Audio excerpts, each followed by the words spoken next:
Good evening, internets. How are we? We're great, Bear. I'm really glad to hear that.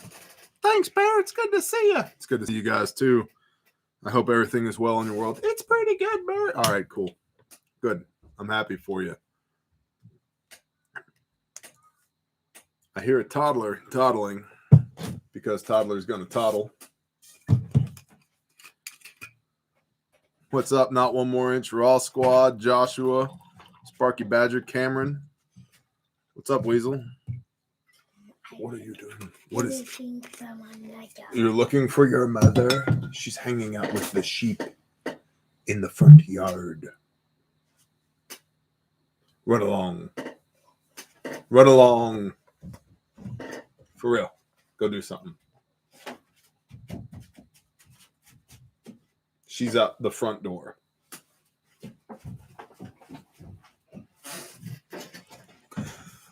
Oh, hello, everybody. Hello, everybody. You going to RX Saws in June? No.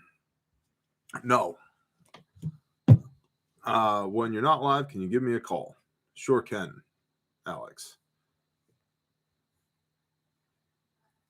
When am I going to RX Saws?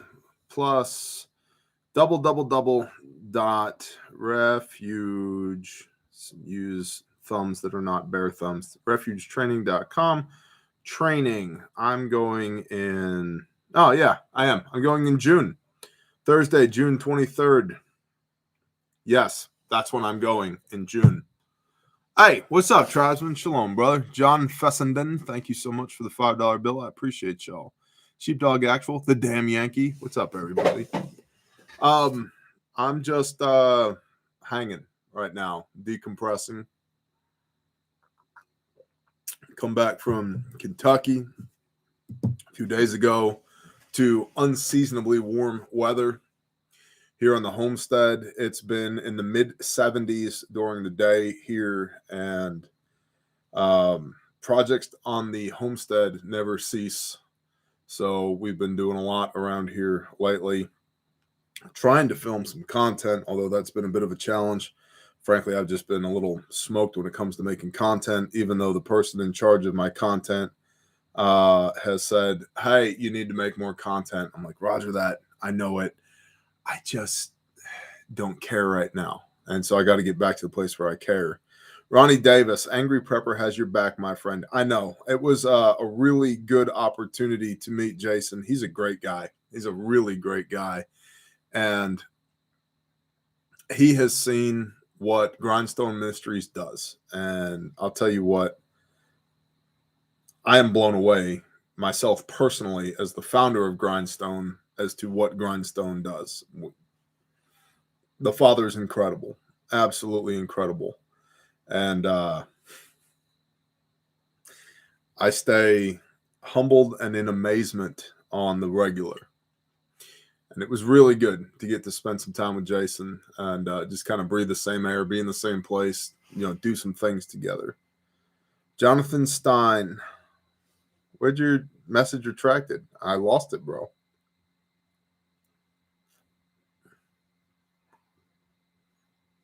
Thank you, Dragon Slayer. Hello, everyone. You guys are killing it. Grindstone is obviously blessed.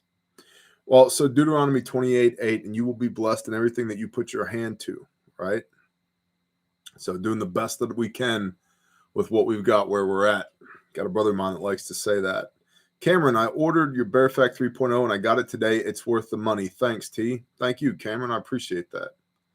Good grain grinder. The Catalina and the Country Living is what I use, especially if you're doing wheat. The Country Living, it's an expensive grinder. I'm pretty sure it's bulletproof, at least pistol calibers. It's a stout machine, very simple, very robust. It's expensive. We bought ours years ago, and it was $400-ish, but it actually makes flour. So is there still a cigar shortage in Kentucky? There was when I was there. I don't know if there is currently. So 5 calibers to stockpile. I got a video on that. Just received my Bear Fact 3.0. The upgrades are amazing. The outer and inner bags are made perfectly. Thanks for putting out excellent products. Thank you, Not One More Inch. I appreciate you. 5 calibers to stockpile. 9x19, 5.56, 308, 12 gauge. And I know you guys love the 22 long rifle. So there you go, 22 long rifle. Shalom, Brother Dudley.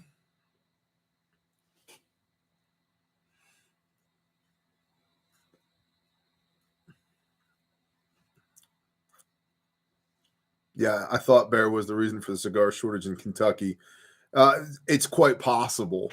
It's quite possible. Love from upstate, bro. What does that say? Morocco Mole 4567. Thank you, Morocco Mole.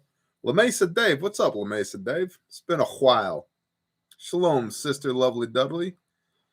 Have you all played with putting the pull on the short side of the SOB kit so it can be put in a mag pouch? We have played with that. I keep mine not in a mag pouch, but in the BDU pocket pouch of my cami pants. And it works great. Liberty, liberty, liberty. Shalom, sister. Did Jason cook any spam? Nope, we don't allow that shit on our job site. Ever going to be bushcrafting? I've done plenty of bushcrafting. I've had a bunch of people ask me if I would do like instructional videos for bushcrafting. And frankly, the answer is no, because there's lots of people who are better at it than I am that already have videos that have millions of views. You should just go watch them. Dave Canterbury, Pathfinder School. Watch everything Dave does. He's really good at it. Corporal's Corner, who works for Dave Canterbury at the Pathfinder School. Go watch him. They know what's up. Went and played in the woods today doing the things. Awesome, Ashley. I think the planting season oh, what's up, Arkansas living? Nice to catch a live again. Been on duty a lot lately. Roger that. When you grind wheat, can't get it to be hot. Careful of that. Yeah. TA Outdoors from UK is awesome bushcraft. Cool. I'm unfamiliar. I did just find a guy, the Prepared Pathfinder. He's in Great Britain, and he's got just a few thousand subscribers. He was in the he was a paratrooper, English paratrooper. Clearly knows the stuff. Now, a lot of the kit that he shows on camera, because he's in Great Britain, there's he's got mag pouches, but there's nothing in them because, hashtag disarmed. But he's got good info. I liked him. I think it's the Prepared Pathfinder. So you should go check him out and tell him Bear sent you, because I've been following his stuff for the last few days and I've enjoyed it. What's up, Garrett? Coal Cracker is good. I've only watched a few Coal Cracker videos. His intros are a little over the top, man. I don't need to be 14-year-old boy fanboyed into watching a video, It's just do what you're going to do. And if it's good, I'll watch it. So just found your channel. Awesome content, brother. Keep it up. Watching from Tennessee. Thank you, Buckaroo Meat Company. That's awesome. Ranger Survival and Bushcraft is another good bushcraft. See, that's it. There's lots of good bushcraft channels out there. So I don't really have to go do bushcrafty things on camera. There's already people doing that. So yeah, gray bearded Green Beret is legit. Exactly. Alan K. Go watch Alan K. That guy knows his stuff. So what's up, Eddie? Free spirit, shalom, sister.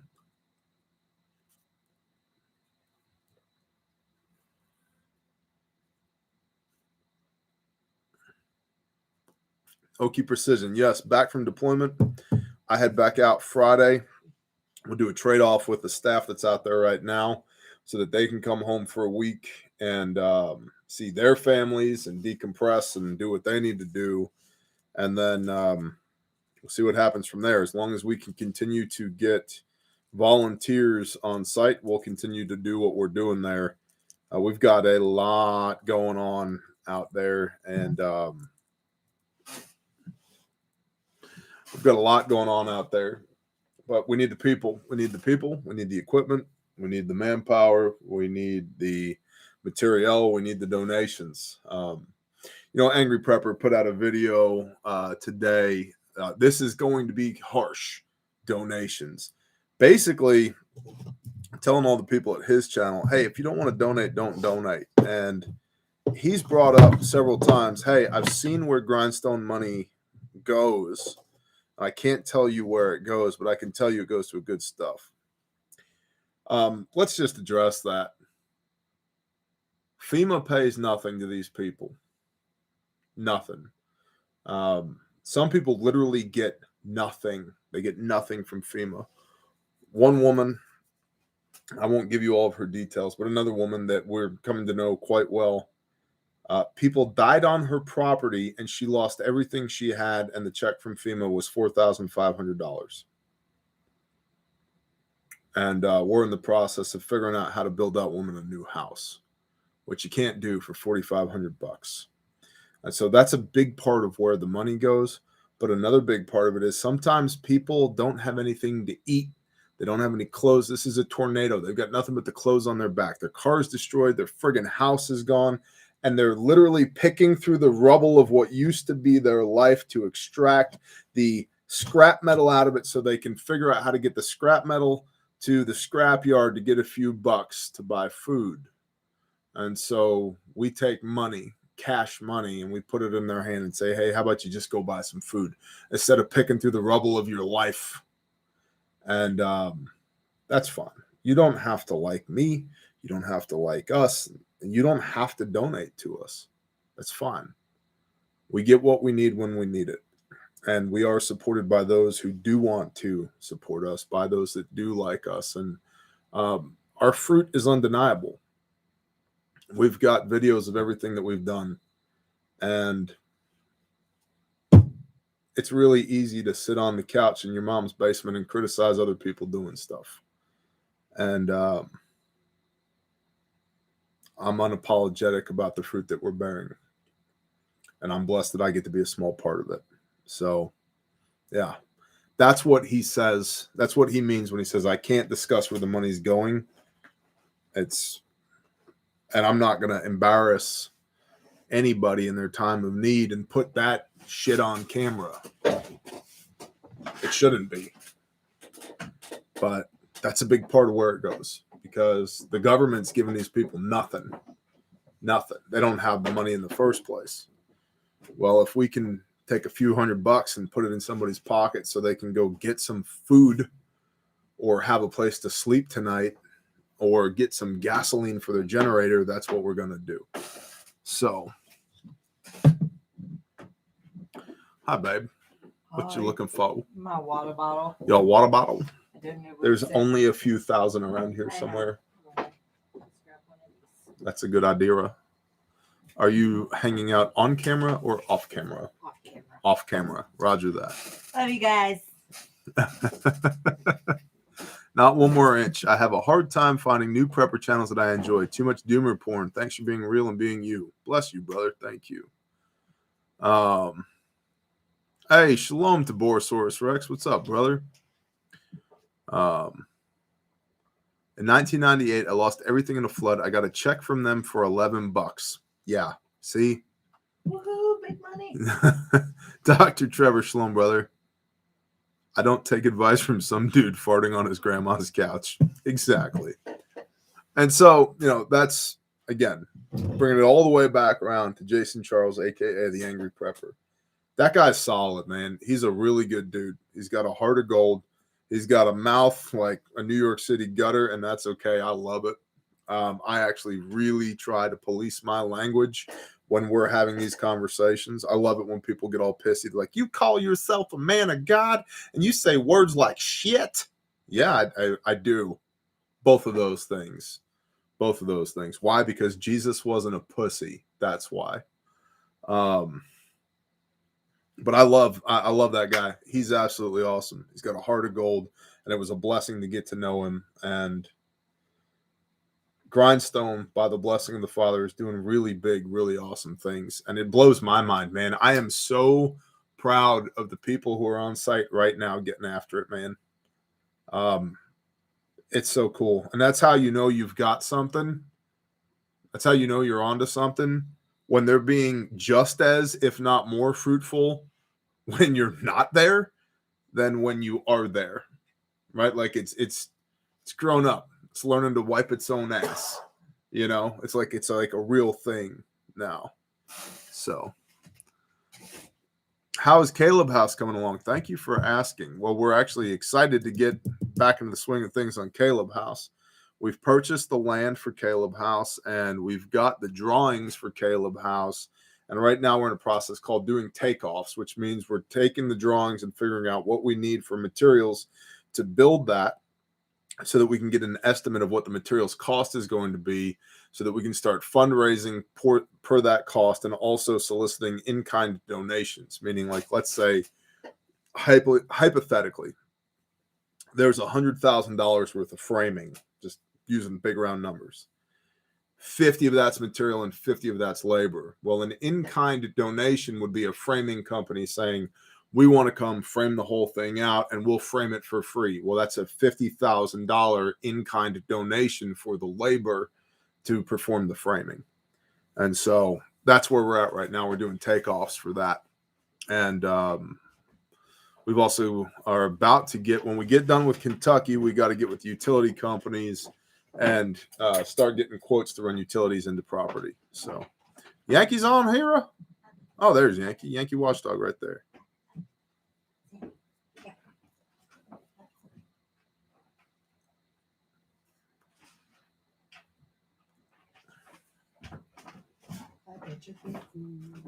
James Brooks, I appreciate that, man. Stalwart Peacekeeper's in here. Where's Peacekeeper at? Bippity boppity boo. Renee said, kiss my well-liked ass. Well, I'm not going to kiss Renee's ass. That's Foe's job. Pure blood and prepping. Your actions say it all, brother. You feel compelled by the Father and do the things. God bless. Jason in Virginia. Thank you, Pure Blood. I appreciate you, Jason. I hope you're healing up, brother. I appreciate you. Justin Ridlin. There's Justin. What's up, brother? Justin was on site with us in Kentucky. Sanctified Supply Co. Do I have it? I have it. Let me unzip my badass SOE Special Operations Equipment hoodie to show my badass Sanctified Supply Co. Unafraid shirt. I know. That goes away at the end of December. This goes away at the end of December, which is what, 3 days from now? I think it's like 2. It's the 28th. Oh, okay. Get it while you can, the Unafraid shirt at bearindependent.com, because when it's gone, it's gone. And I need 2 more of them because I'm rough on everything, including clothing. This one was the first time I wore it, got cow blood all over it. Yes, it did. So I asked him if he wanted to change. and I said, what better thing is there to get on this shirt than cow blood? Yeah.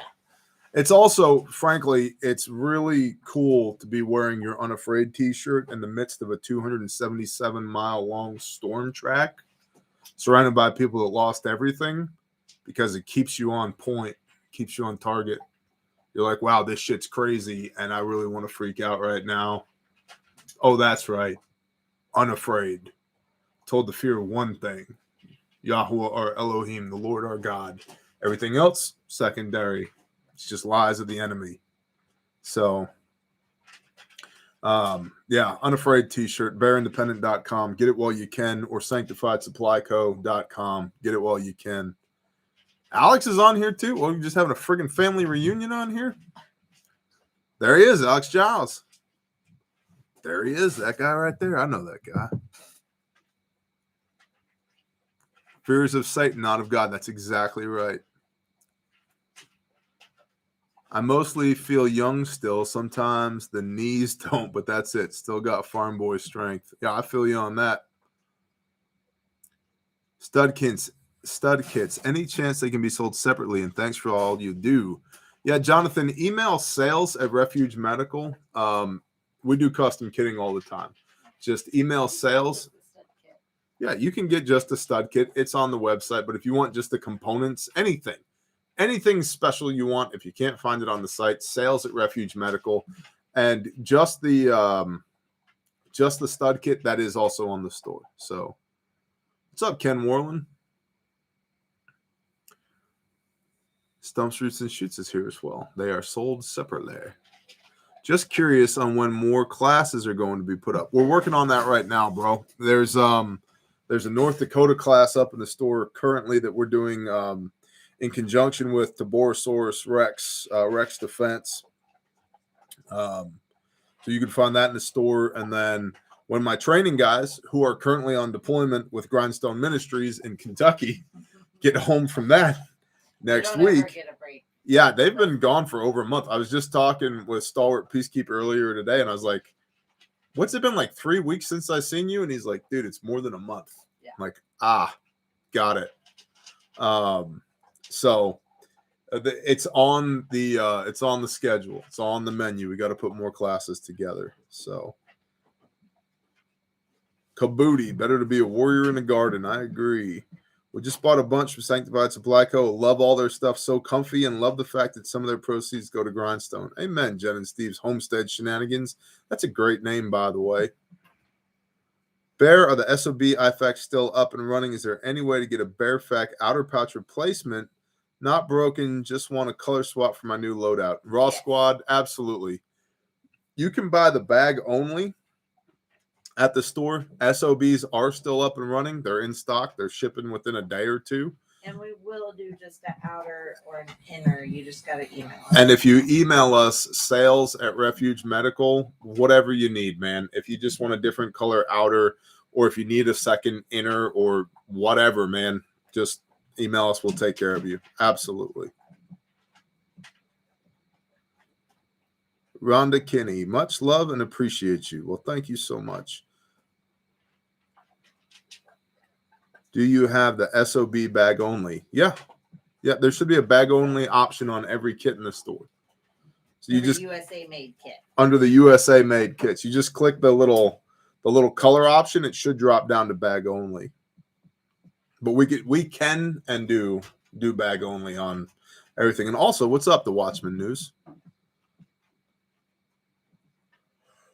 Shabba-dabba-doo. Okay, sweet. Thank you. I'll have it. Piece of kit together. Awesome. Yeah, Bo's badass about that. Mm-hmm. He's good at custom kitting.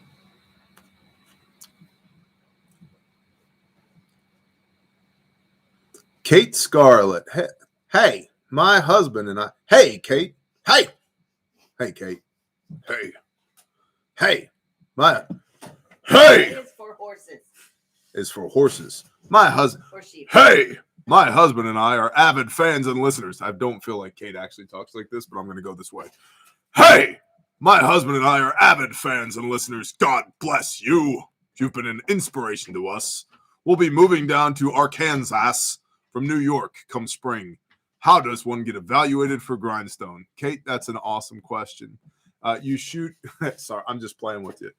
Admin at. Why are you pushing? Yelling at people. Oh, who are we killing, Dad? Come here. Admin at grindstoneministries.com. Admin at grindstoneministries.com. You send an email there. You come see us on site. And we hang out and we do the things together. Then we go, oh, hey, you're cool people. We should be more cool people together in the future sometime. That's generally how it works. Yeah. Right? Dad, don't yell. I think there's people to kill when you yell like that. Giant dog. This dog freaked me out yesterday morning. Yeah, don't. Yesterday morning. So it's winter, right? And so the sun comes up late. And I'm back in the woods. And I'm rucking. And it's 6 o'clock in the morning, maybe. And so it's still pitch black, right? It's dark. I'm back in the woods. And I've got a headlamp on.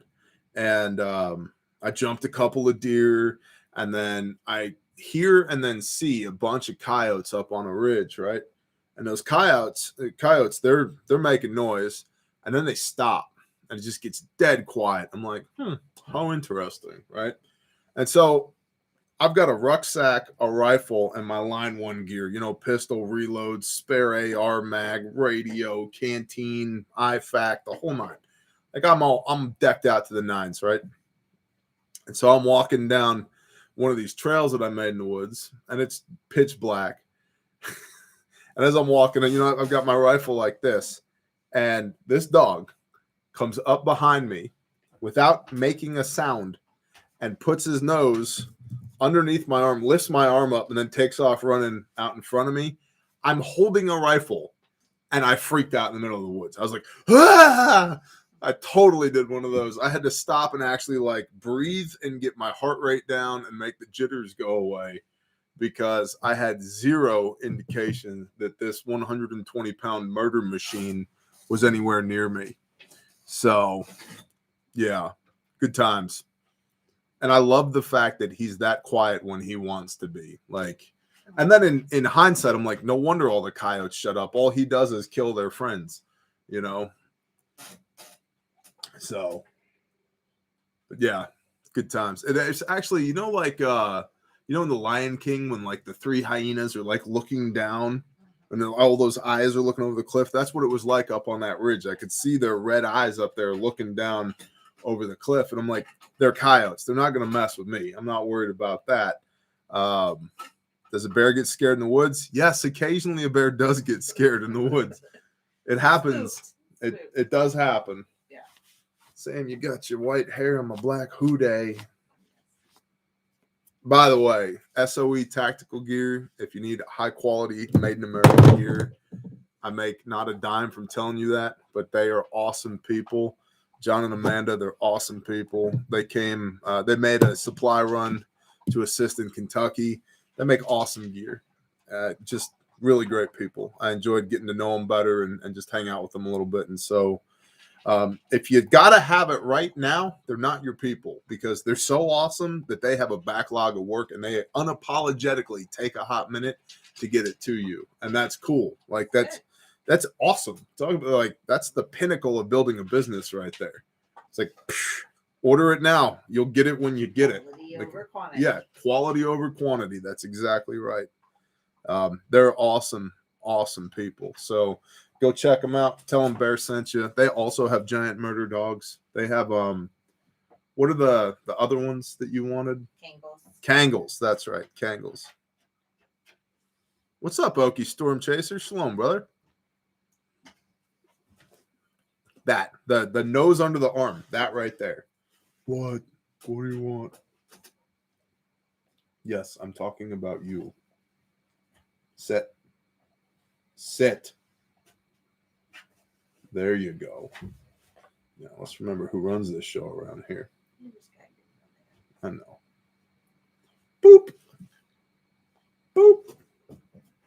He's like, I will boop you. Boop.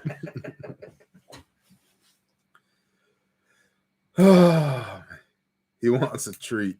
This dog eats. He just got a treat. Yeah. He got his special food. What is it? What are you looking at over there?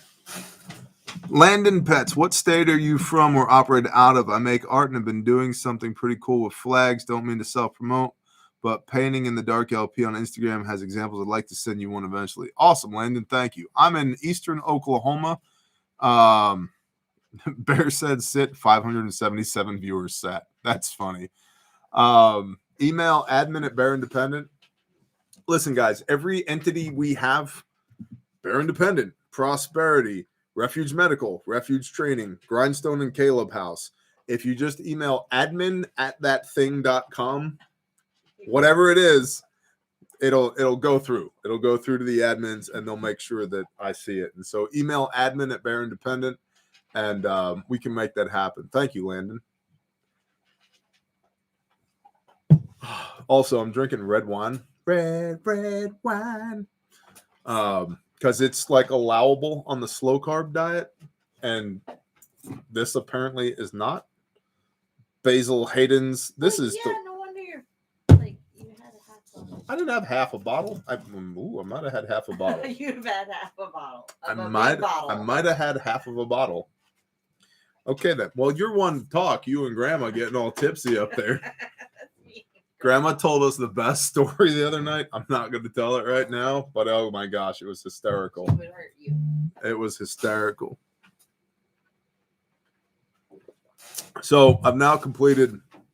So the Basil Haydens came from some people from Ohio that showed up on site in Kentucky and blessed us immensely with chainsaws and food and the whole nine. What's up, Jody Whipple? That's a swell fella right there. I'm drinking bourbon in my Bear Independent mug. That's how you know you're lifing appropriately. Donnie O'Keefe, bless you. Thank you for being a stone cold killer on all the targets y'all have completed. Donnie, I appreciate that, man. Good teams, man. Good teams. What's up, Mark Chase? Shalom. It's like greatest hits, Bear Nation's greatest hits. It is. It's the all-star team. But the Basil Haydens came from some people out of Ohio that showed up and blessed us immensely. And it's delish. And having just completed cycle 2 of 75 hard, I'm like, I've still got some weight loss goals. I've still got some personal fitness goals. But I'm not doing cycle 3 of 75 hard, man. Those 2 days are killer. And so basically just doing slow carb and 1 a day PT 6 days a week, which is in of itself enough for me. My next goal is another 25 pounds.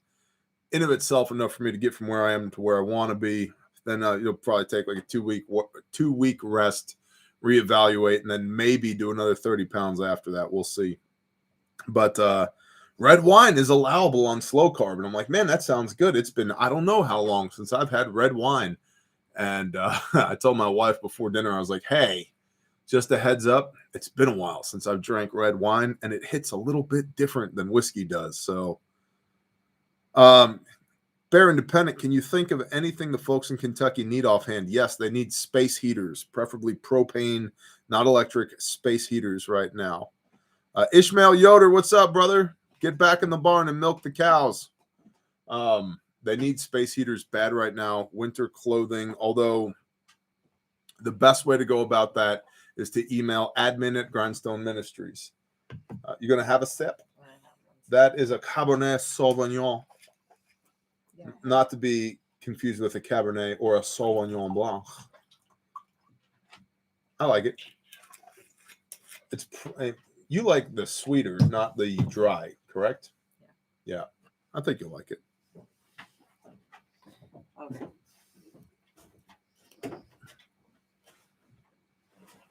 Do y'all need propane with it? So with the buddy heaters, the best thing to go with that is the adapter to go from the 1 pound bottle to the 20 pound bottle. So you can run a buddy heater on a standard propane tank. But ideally, yes. My favorite kind of wine, Cabernet Sauvignon. What's up, Rain Cat? Red gives me major headaches, sadly. I love the taste of it, though. Well, Gray Mouse, we'll see what happens tomorrow morning. If I'm rucking with an eye patch on, then we'll know what's up. Europe, propane, none, Russia, close, all gas. So Biden, start, Mr. Potato. Alan has had too much red wine, clearly. Yeah, David, listen, I think we should discuss this. I may be a rough around the edges, abrasive, heathenesque type human being, but that is by choice. I am not uneducated. I can and occasionally do speak quite eloquently, and I do have a storied past where I have learned all of the worldly things. I have swilled single malt with billionaires in their private boxes. I've been on dudes' yachts. I've done all kinds of things. I know all the words. I know how to play the game. I look great in a 3-piece suit and tie, and I don't give a shit anymore about any of those things. I don't care.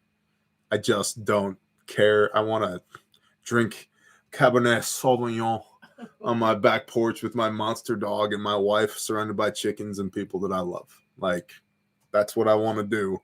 And I could, and both me and my wife, we doll up awesome.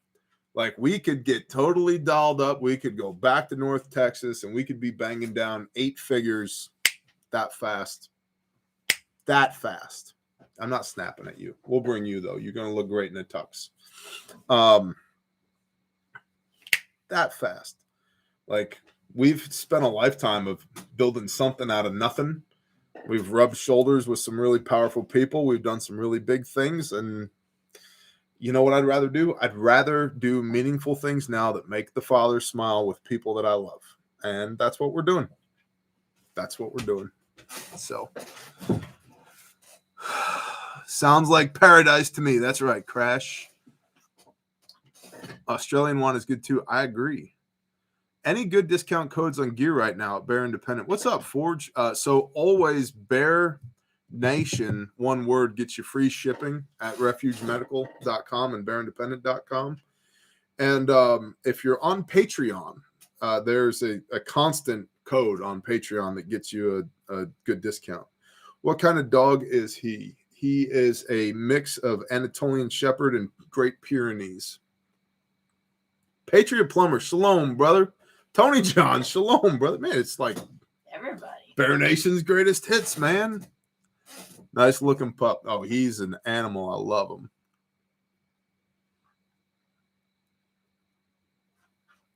Wiley Coyote, we are not alone. That's the thing to remember. Nice to know that there are still good old school Americans out there. Great seeing 600 plus people, all like-minded, makes you feel like we aren't alone. We're not. We're not. The overarching narrative of the mainstream media right now is that, you know, we're all special little snowflakes and everybody needs to be in their own little box, and that, you know, good, God-fearing, hardworking conservatives are the minority. Negative, dude. Negative. Go spend one day working that storm in Kentucky, and you know what you're going to be surrounded by? Good, God-fearing, American conservative people. And you know what? Nobody's bragging. Nobody's pontificating. They're just getting done what needs to get done. And we're not alone. And it's not even about the silent majority. I don't give a shit about any of that. And just do you. You reap what you sow. Go sow good seed. Guess what you're going to reap? Good fruit.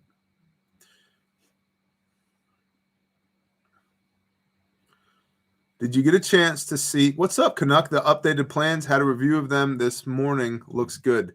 I briefly saw them, but I'll be honest with you. I didn't pay as much attention to them that perhaps I should have based upon that question. So if there's something specifically I need to see, Canuck, just shoot me an email or text me, brother. But again, that comes back to takeoffs for Caleb House, which is badass. What's up, Puzzleman? I've always found that when you go do good things, you meet good people. It's easy to find them. Uncle Cody, exactly. What's up, brother? That's why we tell people go do the things, date each other, fall in love, spend time together. Your vibe attracts your tribe. Like if you're, nope, looks good, awesome. Like if you're going fishing, right? You're going to go bass fishing. Right? You're going to need the appropriate tackle for that. You need to go the appropriate time of day, the appropriate time of year. The water needs to be a certain temperature. There's a certain way that you present the bait or the lure, right? You know, top water, blah, blah, blah, right? If that's what you want to catch. And you have to go to where the bass are. Like if you're standing up on the highway overlooking the dam on the lake, that's where the bass are going, there's no bass around here. The bass fishing here sucks. Yeah, you're in the wrong place, dumbass. Like, no wonder you're not finding the thing that you're looking for. And so, like-minded people, it's like a bowling league, man. You know, if you're really into bowling, but you go to the pool hall, yes, you've found the after-work recreational type people, but they're not doing the after-work recreation type thing that you're into. You went to the wrong place. You're doing the wrong things. It's the wrong vibe, so you're not going to attract your tribe there.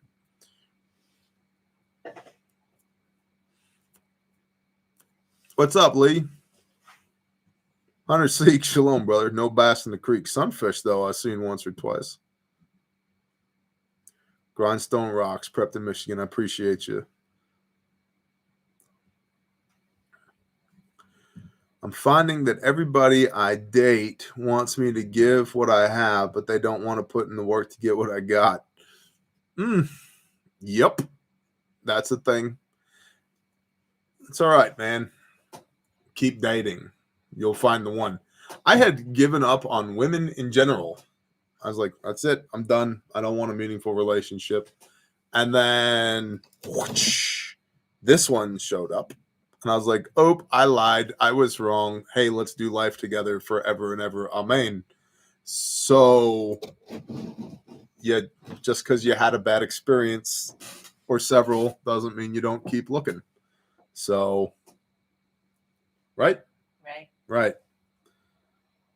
Mothers, brothers, I love your area. I used to hunt in Stigler every year when I was younger.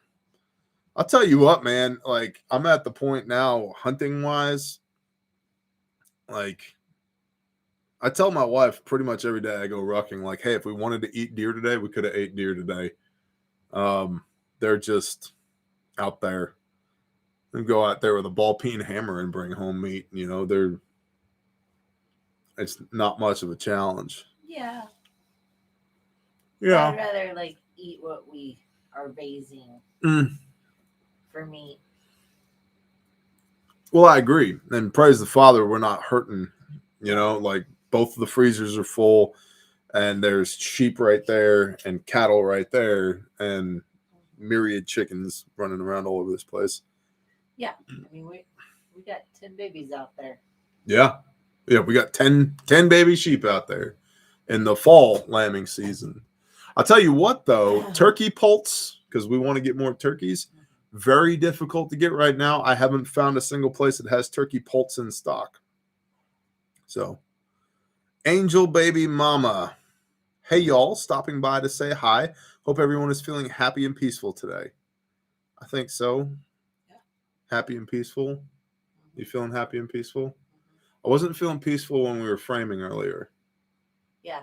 Yeah. That's why I'm glad you went to Walmart. But then we left. Yeah. So feel better now.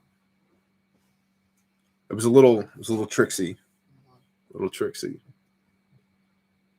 Mostly because there was a toddler involved. Yes. Like, and nothing against the toddler, but framing with your wife and a toddler is kind of, and my wife knows what she's doing. If I say, hey, make it 96 and 3/16, she knows how to make it 96 and 3/16. It's the toddler being involved that is a little like, I love you, but I don't want to say you should go be babysat by an iPhone right now. But don't you really want to go watch a show or something? Like, yeah. Yeah, and then it's muddy over there. It rained just for a little bit earlier today. And Corey Subtle, so glad I became a Patreon member. Hey, man, I appreciate you, Corey. Thank you. Patreon is the economic engine of the Bear Nation, man. We couldn't do what we do without Patreon. We would not be able to do all the stuff we do on YouTube. We would not be able to do all the deployments we do. When I take time away from my family, that, you know, a workman is worth their hire. And I put a lot of effort into Patreon. Just talking about this earlier today with my wife and talking about it yesterday with my wife. I put a lot of effort into Patreon, a lot of my time into Patreon. And I'm thankful that it creates the revenue for me to be able to put my life on hold for weeks on end and go do the deployment stuff that we do and do the ministry work that we do. And honestly, it's a more intimate connection with the patrons. There's fewer people there. We can say things on Patreon that we can't say on YouTube. And we go a lot deeper there. Patreon is a lot more like, you know, the YouTube content is kind of like prepping 101, 201. The Patreon is more like 301, 401, more the master level series of stuff. Because frankly, how many times do I have to say the same things on YouTube? You know, hey man, put food in buckets, make friends, develop a bug out plan, not just a bug out bag. Like it's the same. I feel like a broken record, dude. It just like, hey Bear, what striker fired 9mm polymer framed pistol should I buy? I don't care. I don't care. Bear, what's the best caliber? Pfft, whatever you got, whatever. Well, should I get 5.45 by 39, 7.62 by 39, 5.56 by 45mm? What about 7.62 by 51 NATO? What about 7.62 by 54 rimmed, aka 7.62 Russian? What do you think about that? Do you like the most in the gun? Blah, blah, blah, blah, blah, blah, blah. What about 12 gauges for home defense? Ah, shut up. I don't care. I don't care. And see, most people want to get spun around the gear and the stuff and the things rather than the deeper, more meaningful concepts of why are you doing what you're doing in the first place? If you're only prepping for a gunfight, what happens if it's a slow burn? Or what happens if you lose that gunfight? Or what happens if the gunfight never comes and you're 90 days into whatever it is that happens and you have no food? Right? So there's, the deeper things. We go way deeper with that on Patreon. And I honestly feel like I don't have to knife hand near as many people on Patreon. But you charge a little bit of a cover charge and everybody behaves, right? Versus YouTube, or a lot of the time where it's like, shalom, Tommy Salter. What's up, brother? A lot of times on YouTube, there's a lot of pushback because I'm a polarizing individual. People don't like it when I say what I say if it doesn't line up with what they think. And that's fine. They can start their own YouTube channel and build it to 139,247 subscribers and say what they think on the internet. That's cool. I'm an equal opportunity a-hole. You say whatever you want to say. I don't care. NC firefighter, shalom. But you're speaking truth. Polar bear. Not lately, Dan Berger. More like tropical bear, the way the weather's been. Bush Doctor Survival. I love your work, brother. Just started my own channel and mentioned your work on tornado response in my first video. Awesome. Bush Doctor, where did that go? Bush Doctor Survival. I'll check that out. I appreciate that. Thank you. I appreciate you back, Harry Heck. Bear, what is the Patreon code for refuge? I can't tell you on YouTube, homie. We're on YouTube. If I tell you on YouTube, then all the YouTube's going to get the Patreon code. Email sales at Refuge Medical and Fo will hook it up, man. Pat Durbin, what it is from Kentucky. 2 confirmed actual factual. What up, Bear? Nothing. Just hanging out, drinking wine with y'all. Nevada Smith, thank you. 60% of people will die from elements or water-borne sub before they get a chance to fight anyone. I agree. Nobody likes to talk about the fact that dirty water is the #1 killer around the world and that you can literally shit yourself to death within about 3 days. Because you know what's not cool? A Sawyer Mini. That's not cool. You know what is cool? A Cigar 17 heavy barrel with a 1-to-8 twist and a Magpul bipod on it running 175 grain Sierra Match Kings. Okay, cool, whatever, bro. Like, and then those guys, they're like, yeah, but can you shoot it? Well, I've hit targets out to 800 meters on the square range from a bench rest with you after you took your blood pressure meds, for sure. Absolutely, I can hit targets with that. You put them into like even a permissive environment where they still got to do a little bit of maneuvering, and it's like they're 300 meters out and they're just sailing rounds right past the target, not even dinging the steel. So amoebas will kill you dead. Okay, Storm Chaser, that is a very concise statement right there. Amoebas will kill you dead. I would like to see a cartoon picture of an amoeba with a steak knife. Like with the phrase, with the phrase, amoebas will kill you dead. Yeah. Viwatt, view at your own risk. There you go. Can you do a lessons learned from the tornado like the older hurricane vid? Brother Mitch. What's up, Brother Mitch? Yeah, well, first of all, thank you for the super chat. Second of all, I'm intending to do that. In fact, I've got a whole series of videos that I'm going to do. Let me look at my notes because that's how I keep my brain organized. Wrong note. Right there. Okay. Here you go. Let's it's just, you, me, and 620 of our friends, Mitch. Okay. Logistics, security and medical, FOB operations, convoy operations, field operations, what makes Grindstone Ministries different from everything else, what to bring with you, what the ministry, what Grindstone will provide, what you'll be provided, what may be needed. And I'm doing a whole series of videos on this, basically as a standalone for people that say, hey, we want to come help, so that you'll have an idea of like, here's all the pertinent information that you need to know. But also because there's lessons to be learned from this, which is why if you're into preparedness plus have a servant's heart, you should do, if not this, something like this, because it's an excellent field training exercise. Not only are you doing something righteous by helping people who have lost everything, but you actually get to operate in an austere environment, like for real. And the likelihood of you dying in this one is much lower than when shit hits the fan, right? And so you get really good practice. It's like Grindstone has deployed 24 times in the last 33 months.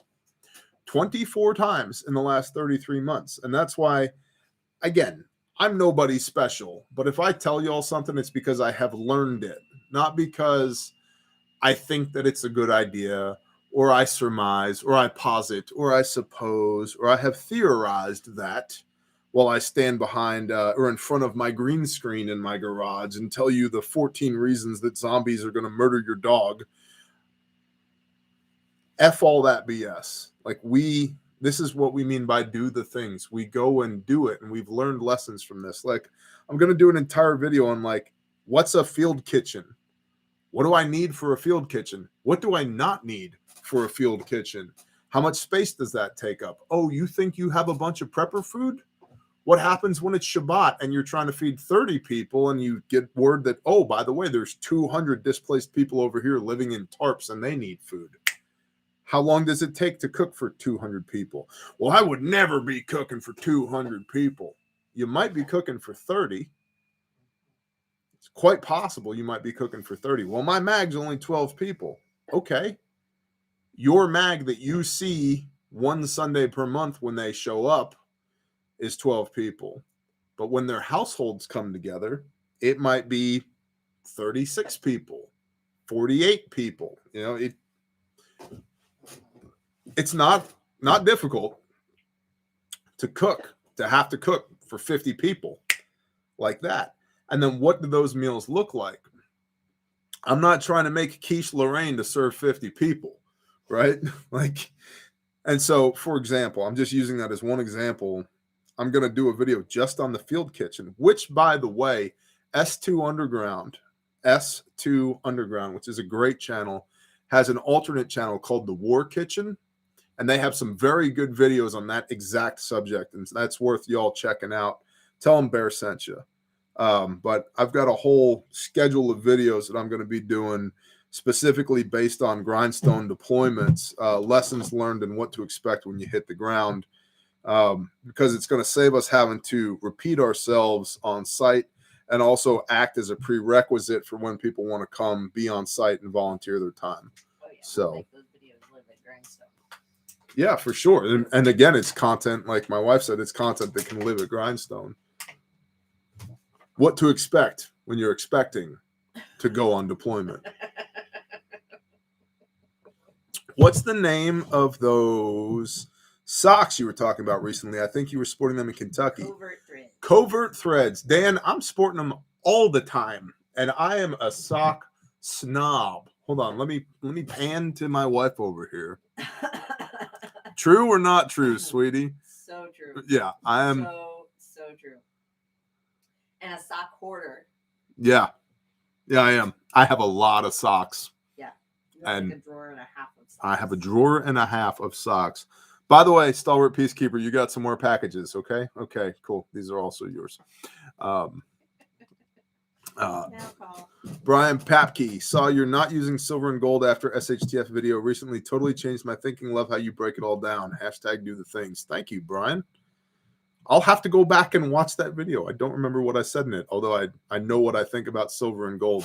Silver and gold. Silver and gold.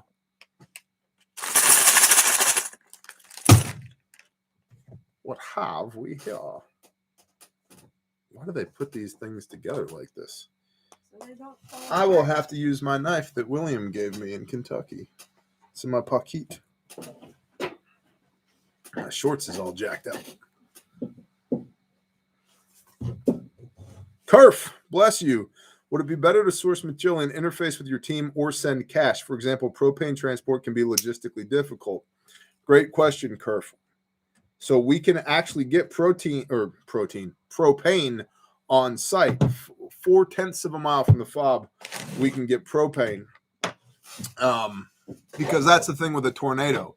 Our hurricane, the storm track of a hurricane, for example, Hurricane Michael, the storm track was 88 miles wide. And so you couldn't get anything where you were operating. You had to go 60, 80, 100 minutes away from site in order to get something. With a tornado, that side of the road is destroyed. That side of the road, like nothing ever happened. And so we can get propane and fuel on site. Also, back to silver and gold. What are these? These are Canadian maple leaves, eh? Hey, Canuck, does this look familiar to you there, buddy, eh? Are you allowed to even talk about this anymore unless you put 14 things in your shoulder and push the plunger, eh? Maple leaves. Wool is where it's at. Yes, I like wool.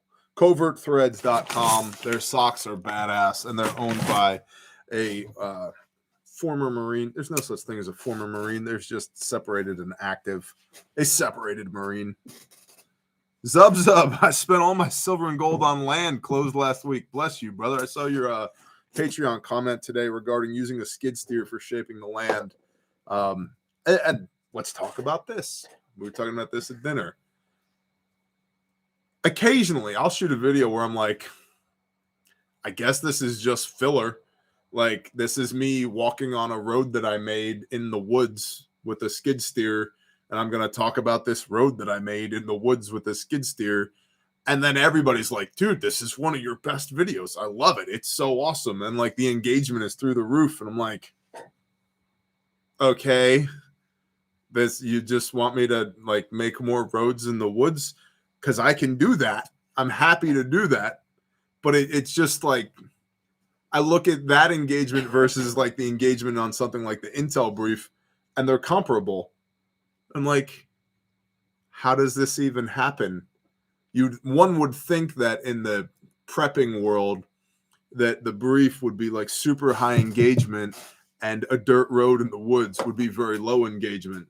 Turns out not the case. So silver, gold, and acacia wood. Love your reading of the scriptures. I love that, Matt Bass. I'm glad you know what you're talking about with the acacia wood. Bless you, brother. Wait until they see our sheep feeder video. Oh, yeah. Sheep feeder video inbound on Patreon. Thoughts on how fast, reckless withdrawal from Afghanistan might indicate how they have plans in a much bigger conflict. Well, based upon the NDAA, the National Defense Authorization Act, I don't think they have plans on a larger conflict. The Joint Chiefs and the DOD have made it quite clear that their ambitions and ability to fight a two-front war or two wars at the same time are non-existent, which is why I think out of this weak federal administration, you're seeing a lot of pacifism right now, because we're not in a position to fight two global wars. And then you're going to get people going to say, that's because they're going to fight the war against us, the patriots. I said this on a live stream last week from Kentucky. I was in a federally staffed, federally funded, federally designated emergency disaster zone with the full weight of the U.S. federal government brought to bear, with the Federal Emergency Management Agency and the Department of Homeland Security deployed to manage the response to this atrocious storm, and barely knew they were there. I personally interacted with not one of them. Not one of them. And the National Guard was deployed. And you know what they were doing? Kind of directing traffic-ish a little bit. Well, when they institute martial law, it's like you are just talking out of your asshole. You have no idea. You've never, like, I'm telling you, they deploy thousands of National Guard across a county, and you can find 2 or 3 of them at a time. Like, they're not all, like, 3,000 of them aren't all in the same place at the same time. No. And you know what? They don't know what they're doing. They're looking at the sheriff's deputy going, are we supposed to close this road? Are we not supposed to close this road? What are we supposed to do? That guy has the wrong sticker on his dash. What do we do? Or you just roll up to a checkpoint, you do what Bear does, and you bullshit your way through the checkpoint. Then you go into the federally controlled emergency management disaster zone. Yeah, you just bullshit your way through the checkpoint, which, by the way, is one of the things I learned from, Yah rest his soul, Richard Marcinko, how to bullshit your way through a checkpoint. So, anywho. Well, they're going to fight a war against us. They can't fight their way out of a wet paper bag, man. And there's not enough of them. They're not coming to save you. They're not coming to enslave you. They're not coming. They don't care about you. They don't build bunkers in the side of mountains in Wyoming because they care about you. They don't care about you. They don't care about me. They don't give people who lost their entire life and livelihood $4,500 to rebuild their life. They don't care. That's like less than like an average person's tax return, right? That would be a good video, how to bullshit your way through a checkpoint. That's a good point, man.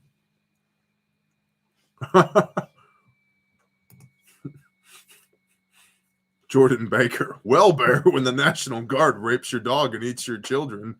That's true. What if? What if? Oh, okay. Let's spin some people up.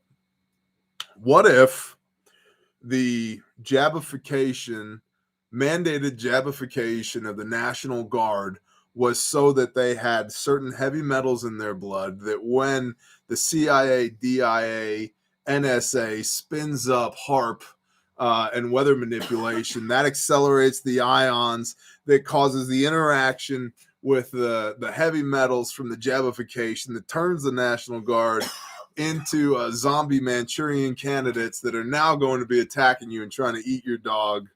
Yeah. That'll be half of the population because they all got the graphene oxide. That'll be half of the... I don't think you're allowed to say graphene oxide on the internet anymore. Oops, I said graphene oxide. Oops. Oh, well, I guess we shouldn't say graphene oxide anymore. Oh, yeah, the Watchman News. I forgot about the 5G. And I've been getting a lot of pushback from a certain subset of the prepper community lately about two things that I find very interesting. The first is there's been a lot of people who have been commenting on the Kentucky Storms videos about HARP and weather manipulation. I don't necessarily disagree that stuff is possible. I don't think it was weaponized against the people of Kentucky. Just so we're on the same page here. Kentucky, that's our strategic target. I don't know, Russia, Ukraine, China, Japan, Indo-Pacific region, Iran, Israel, Middle East. No, Kentucky. We're going to weaponize the weather against Kentucky. Yeah, okay. Just so we're all on the same page, right? That's the first. And then the second, which is mind-boggling to me, is Monday's brief. How many people commented the phrase or something to the effect of nuclear weapons aren't real? What? What do you mean they're not real? We've used them. They worked. And then a bunch of people were like, well, if they really work, then how come people still live near Chernobyl? And how come people are repopulating Nagasaki now? And I'm like, because that shit was 70 years ago. That it wasn't yesterday. It was almost 70 years ago. That's why. And then they're like, well, they're not that devastating.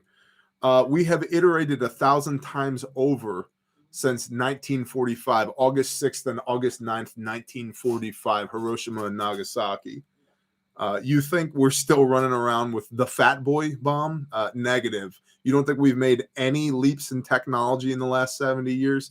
It just blows my mind how people latch onto this concept and then they're like vehemently aggressive in the comments over it. Like, you don't understand, Baron. Like, you don't understand. I don't really give a shit. Like, why are you...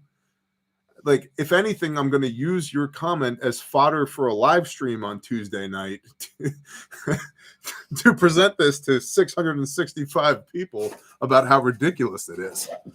We have HARP in Norway also. Alan Meyer Jensen. That is quite the Norwegian name, by the way. Well, you need a Sven or a Bjorn in there for sure. or you need to be a Carl von Carlson.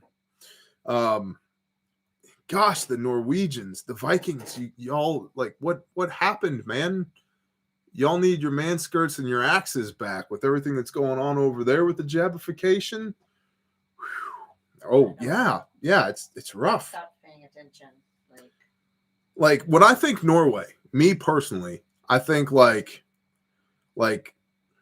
earmuffs, babe, like Scandinavian hot chicks, Norwegian black metal, and Vikings. And it's like, y'all don't want to just like make some long ships and some melee weapons and make the world your biatch again? Like what happened?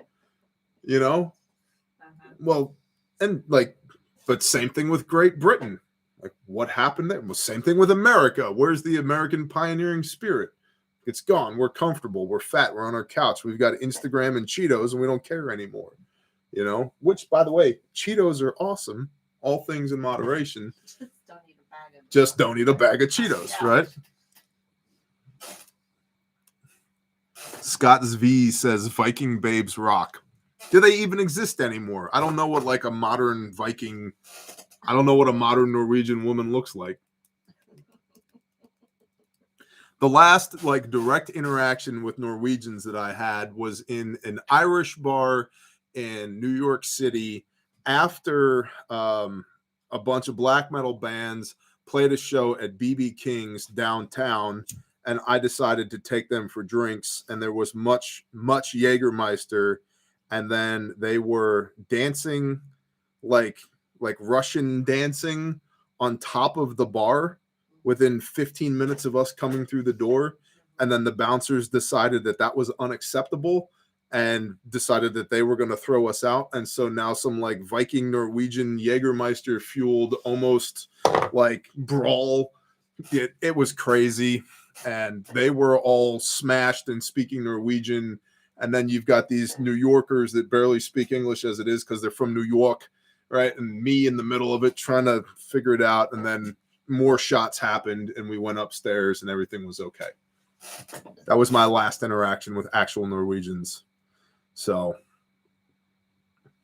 yeah, good times. And I think that's all I remember of that story as well. So, Russian dancing on a bar. Yep. Bjorn is cool. I agree. Bjorn Andres Bull Hansen. I like him. I like him a lot. It's impossible to ship him anything. It is impossible to ship him anything. We tried to send him a first aid kit, and what was the customs on it? $400 or something like that. We couldn't get a hold of him to get him to go pick it up. Right, because needed to pick it up. I paid it.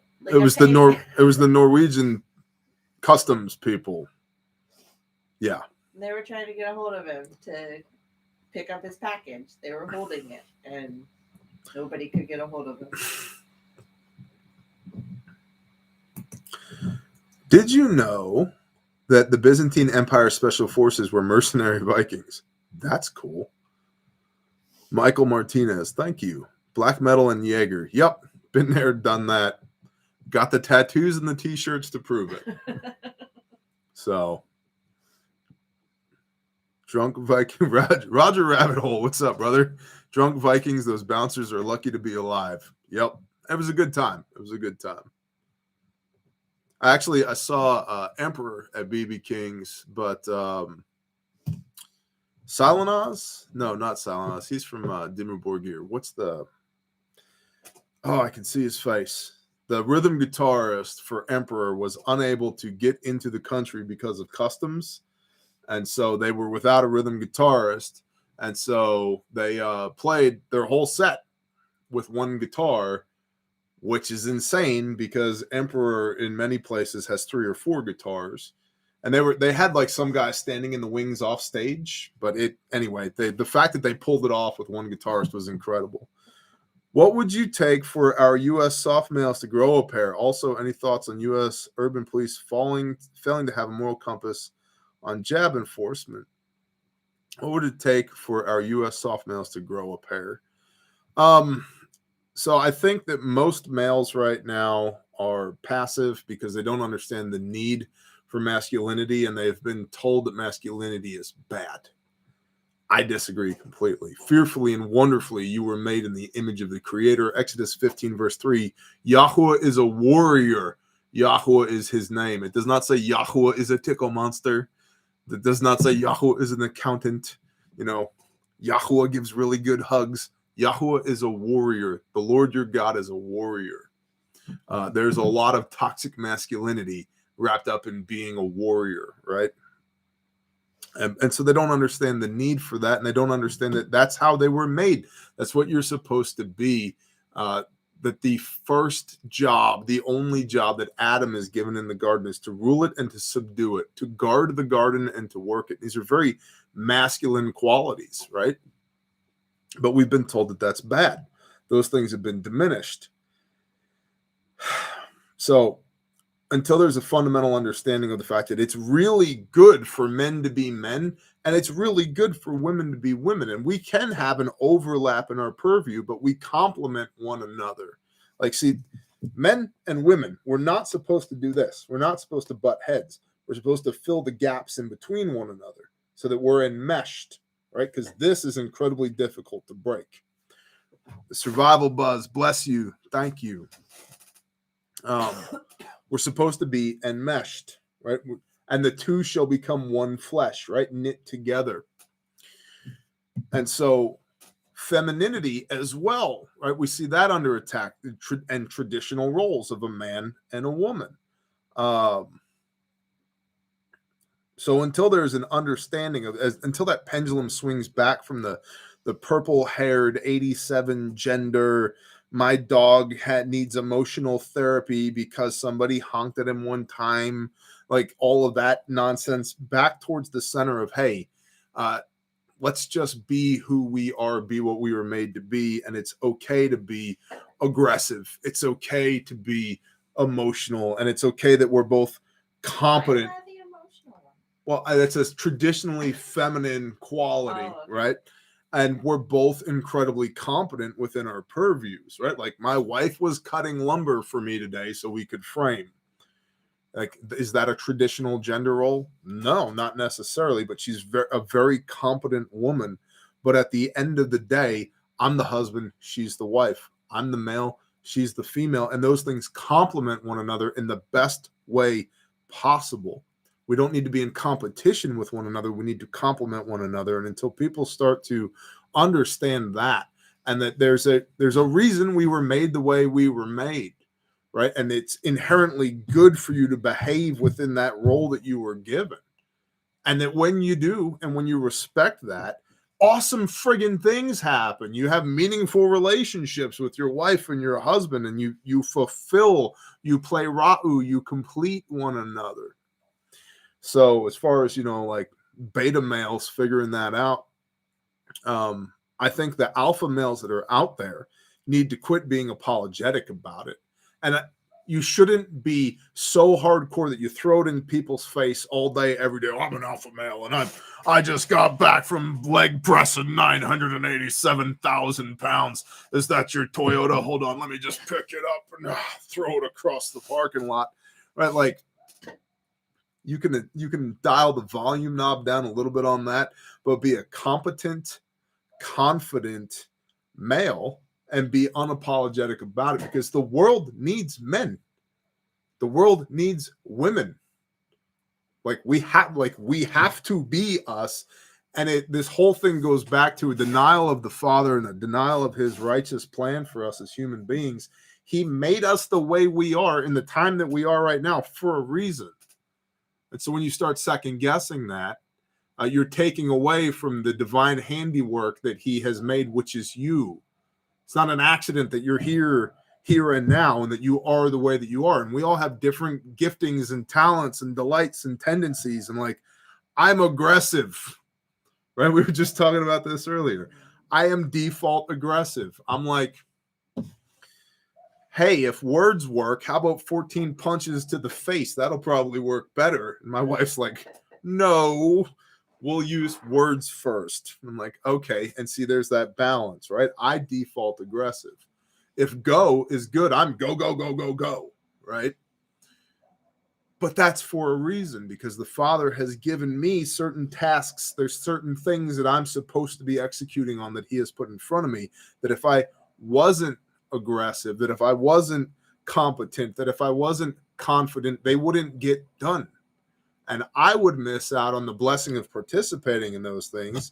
And the Father would have to use somebody else to do them. His will's still going to be made done, but I wouldn't get to be a part of it. And so until people start returning to, and again, in my opinion, to the truth of the Father's word, and he's respecting traditional gender roles. It doesn't mean being horseshoed or boxed into traditional gender roles. Hey, guess what? I did the dishes earlier today. I was not standing there, my effing wife should have done these dishes and blah, blah, blah. It's like, hey, there's dishes in the sink. You know what I'm going to do? I'm going to do these dishes. You know why? Because there's dishes in the sink and they need to get done. I also hung out with my 5-year-old for a couple hours today, right? Like hashtag dad stuff. Cool. Okay. There's no shame in that. And my wife was cutting lumber on the chop saw over here. Neither one of those things diminishes our traditional roles. At the end of the day, I'm going to be the father and the husband. At the end of the day, she's going to be the wife and the mother. And we're going to do this. We're going to be enmeshed and be as strong as possible together, because that's the way the Father made us. And so I really think if you believe that way and you are that way, you need to model that for your children and for your neighbors and for your church and for everybody around you, because that's the ideal state of man. That's the ideal state of woman. That's the way we were made to be. And when you behave the way you were made to behave, guess what happens? Blessings. Blessings come from that. Sorry. I almost started preaching there for a moment. My wife is laughing at me.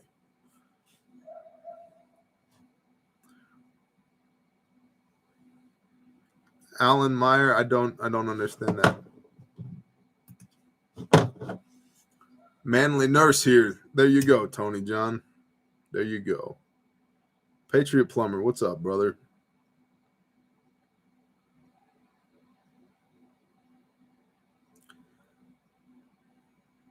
Nothing screams alpha like competence and the will to make things happen.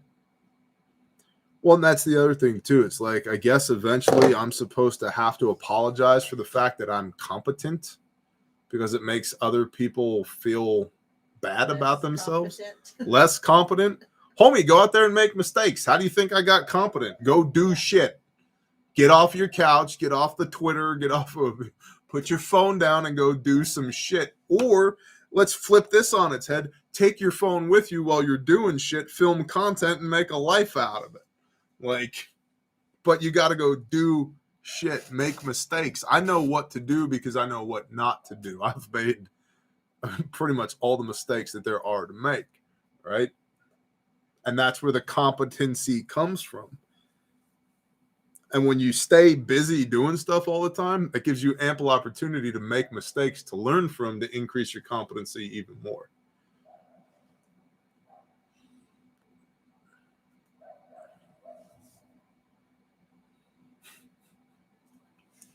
But did your dawn make your hands softer? LOL, America is lazy. I don't know. I don't know if that looks soft or not. But that's what they look like after doing the dishes. So they're man hands. They're man hands, says my wife. No success without failure. There you go. We can't even find manly firemen anymore. The new guys just want to watch TV and do easy work. Shalom, Chad Netherton. Best hair in the Bear Nation and cool teepees too. I don't know about firemen.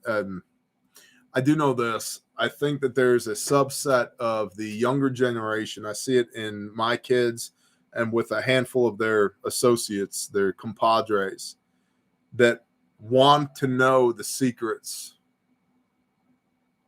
Those are the people you pour into. They want to know the secrets of being a man. They want to know, why do you do that way?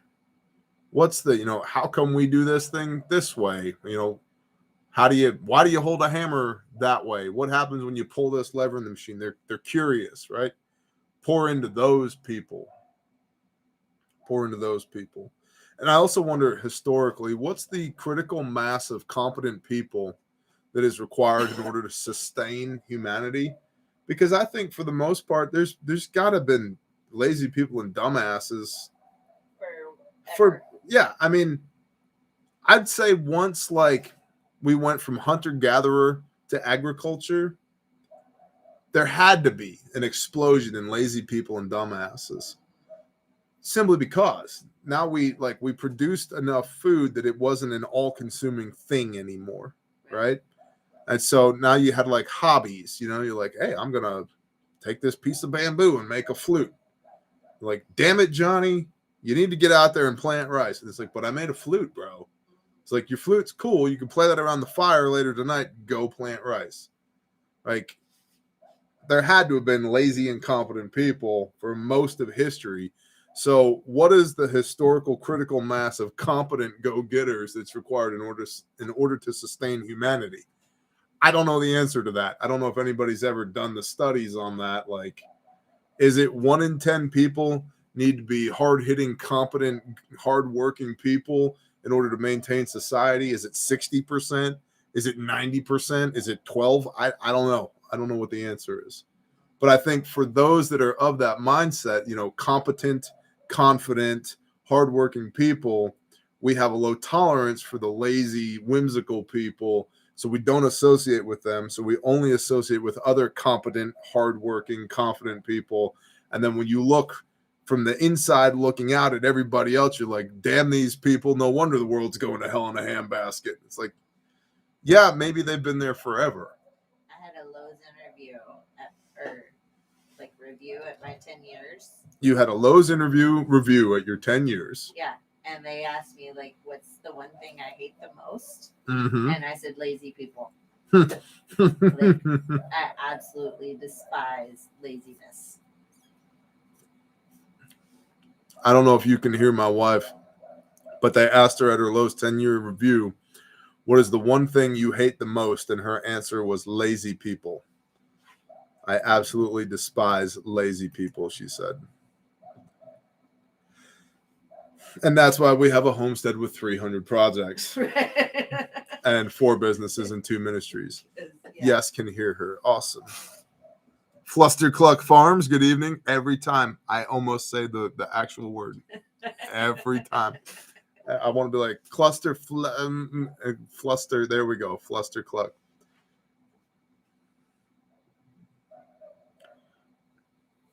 I agree, Oki. It depends on the level of technology and availability of resources. The better those two are, the more lazy people are able to exist. I agree. Yes. I agree with that. I just think that like there had to be now we're talking about a matrix, right? Yeah. If we were to graph technology and resources against hardworking people, there's an intersection there at some point that creates a carrying capacity for lazy people, right? Once the system breaks, 70% of people will die in the U.S. within a week. The survival buzz, I don't think it's 70% within a week. DHS did a study where they said it was 70% from a catastrophic grid failure within 1 year. And then it was CDC did a study of the same thing, and they came up with 90% of people would die within 1 year of a catastrophic grid failure. I don't think it's within 1 week, statistically speaking, although experts are prone to being wrong. But I think, well, I'll tell you this. I've seen what happens, localized anyway, within a week of something bad happening. No, most people can eke out an existence for a week, no problem. They're uncomfortable, but they figure it out. A month, that's another story. 3 months, that's another story. A year, no. After a year, the only pieces left on the chessboard are high-value pieces at that point. We're talking rooks, knights, and queens at that point. Because all the pawns have been knocked off the chessboard. Which is something worth pointing out. I've shot a few videos on this, but it's a recurring theme here, is that it's actually going to get more difficult for you to navigate in an SHTF environment as time goes on. Because after a given period of time, let's call it 90 days, power abhors a void. People are going to start consolidating power and control and gathering resources and personnel and materiel. And you're not going to be dealing with amateurs after a few months at that point. You're dealing with professionals. So it's going to get more interesting, more dangerous, not less dangerous over time.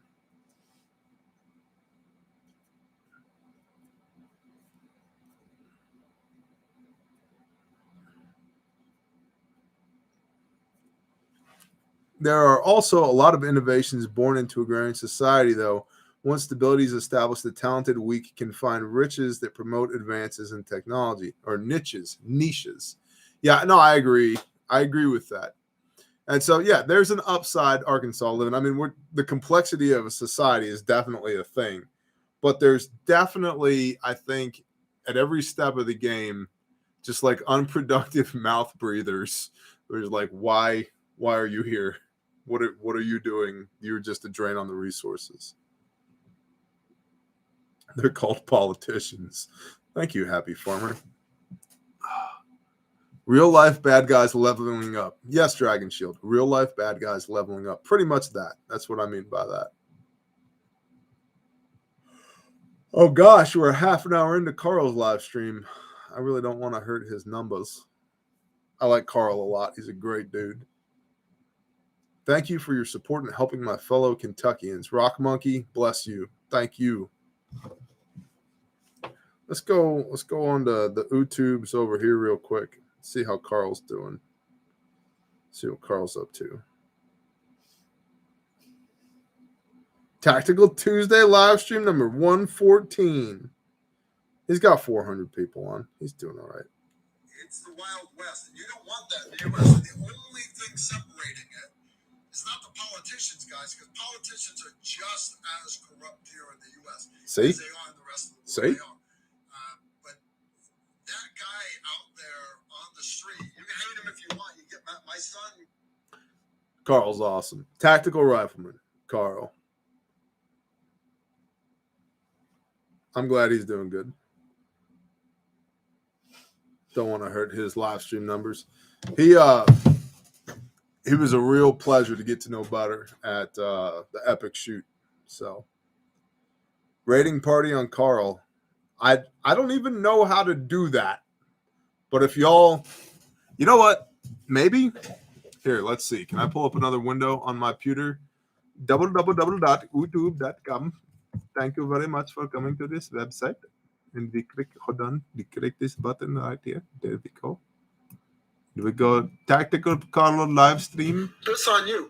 Whoa, Carl. Whoa with the language, buddy. All right. Here, I'm grabbing the live stream link now, and I'm gonna. There it is. Let's go raid Carl.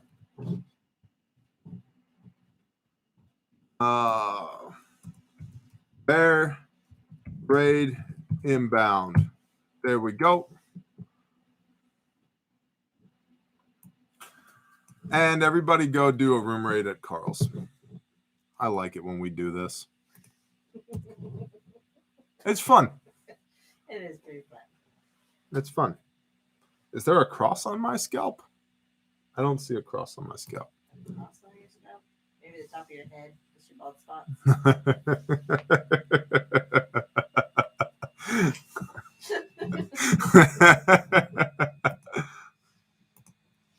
Let's see what Carl's saying over here. Poor guys here. I got Department of Homeland Security guys here. I've got SWAT guys watching right now. I've got local law enforcement guys watching right now. I got Marvin up in. That's a lot of bears in the chat, bro. United States. He's way up in New York City right now, deep behind enemy line. All you guys that wearing the badge, thank you for your service, and I'm sincere when I say that. So, Mark, if you've got the Constitution, intestinal fortitude to do the right thing with people spitting. I don't think face, Carl looks at his comments. Yeah. I think he has somebody else looking at his comments. That's a lot of freaking bears, though. It's awesome. You You decide if it's right for you or if it's not. I've got a lot of guys, friends that try. Jason Phelan, our Navy SEAL, he went to the police academy. He became a cop down in Memphis. Oh, okay. Good job, Bear. Looking good. That's a lot of friggin' bear emojis. Okay. And he loved the guys. He loved the I'm probably going to get a text at some point. That's okay.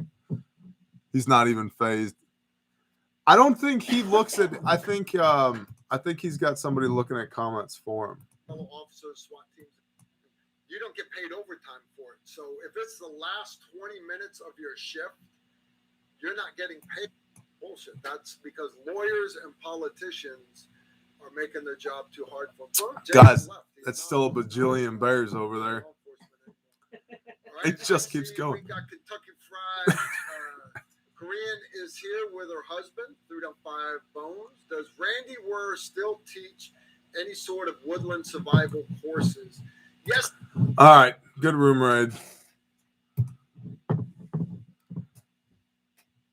Thank you, Puzzleman. Thanks to Bear being Bear, you're the only YouTuber that my wife Carly likes to watch. So thanks, Bear, for getting her interested in preparedness and homesteading. Odyssey Motorsports, praise the Father, man. It's interesting because, like,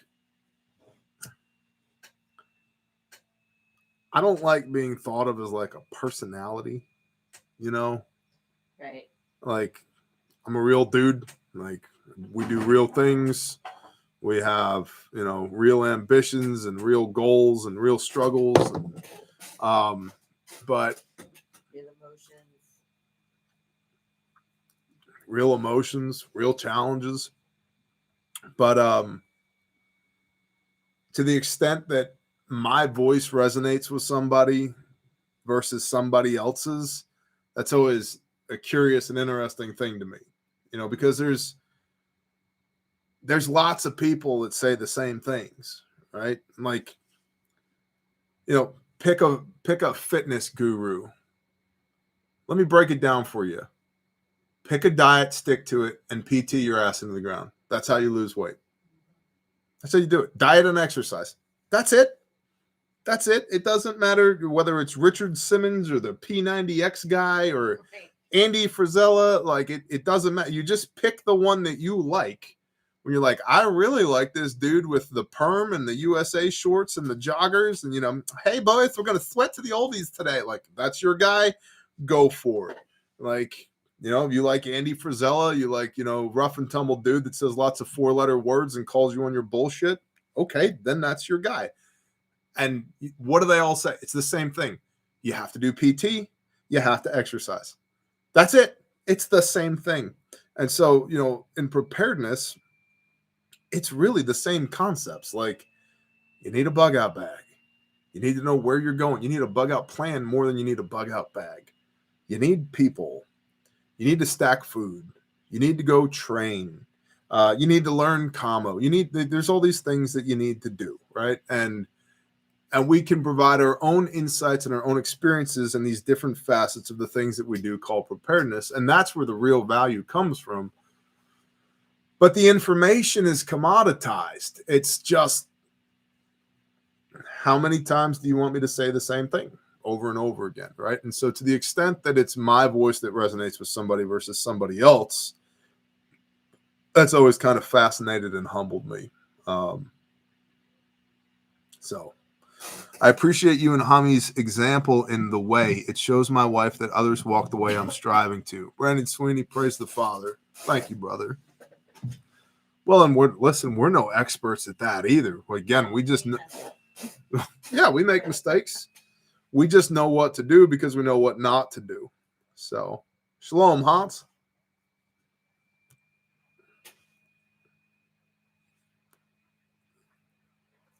I run a mile every day at 8:30. That's part of my PT. That's awesome. I've run like 0 miles in the last decade. Like, running is just not my thing, man. I will like pick your car up and set it on top of another car. That's a little bit more of my thing. But running, like, no, not interested. Only when chased. We made these, you guys will, well, the patrons will see the video. We made these hay feeders, and my wife was like, you want me to help you pick that up and put it over the fence? I was like, nah, I got it. She's like, you're going to kill yourself with that thing. Maybe. I'm going to just go pick it up and set it over the fence. And like, that's what I've got going on. Running? Nah, not my jam. That's a lot of bad advice out there. Tiago Garnke or Gamke.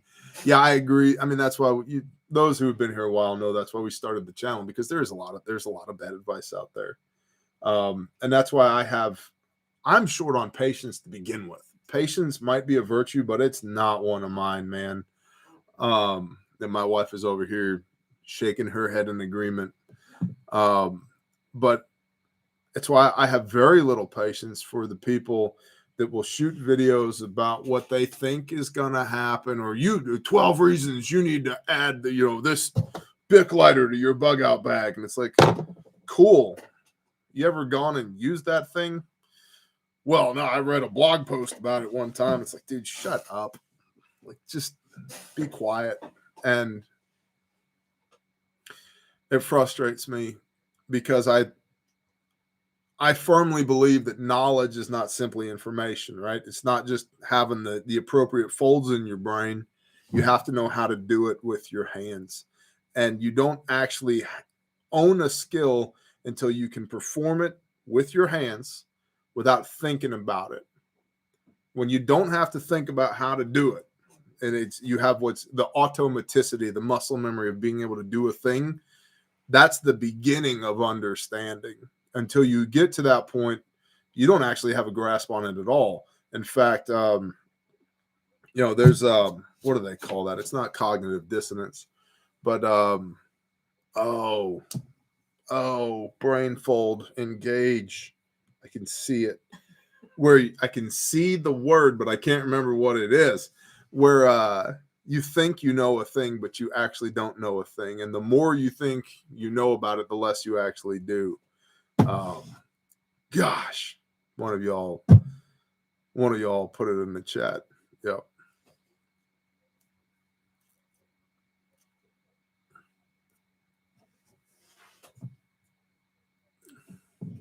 Bear, when you decided to follow the Bible for your faith, did you compare it to any other books or ancient texts? Christina Garner. Great question. So during my state of apostasy, for those that don't know, I was at war with the Father for a decade. I played drums in satanic heavy metal bands. I ran away from home. I ran away from the Father. I got addicted to cocaine and bourbon. I did all types of terrible things. And I researched every entity and ism there is. Every world religion that I could find, I researched with my brain, not with my heart. With my brain.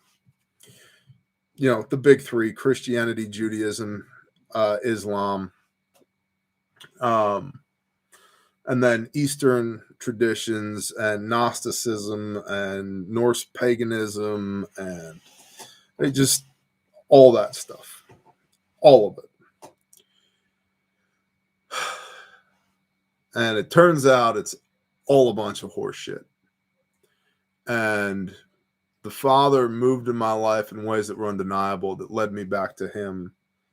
And I started reading my Bible again with the scales removed from my eyes, without any of that backfilling of doctrines or dogmas or theology or anything. Just, what does the book say? And so when it comes to the Bible, what does the book say? Read the book, do what it says. Now, there's supporting documentation around the Bible, and it does not matter which translation of the Bible you use. I have now 14 different translations of the Bible, and I cross-reference between them on the regular to come to a deeper understanding of certain passages when needed.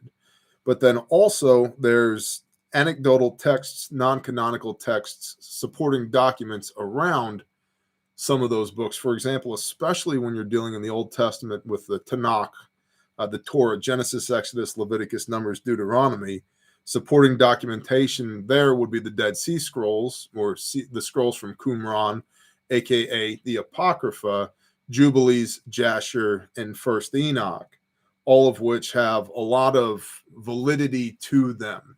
They were definitely books that existed during the time of the Old Testament writing, and the Old Testament writers were aware of it. There's biblical references to those books in the canonical text, the 66 books of the Bible as we know it now. So, like, for example, Jude references Enoch, and Joshua references Jasher, and many, many books and many prophets reference Jubilees. And so you can look to the Apocrypha for deeper understanding and more of a backstory on things that are touched on in the Bible.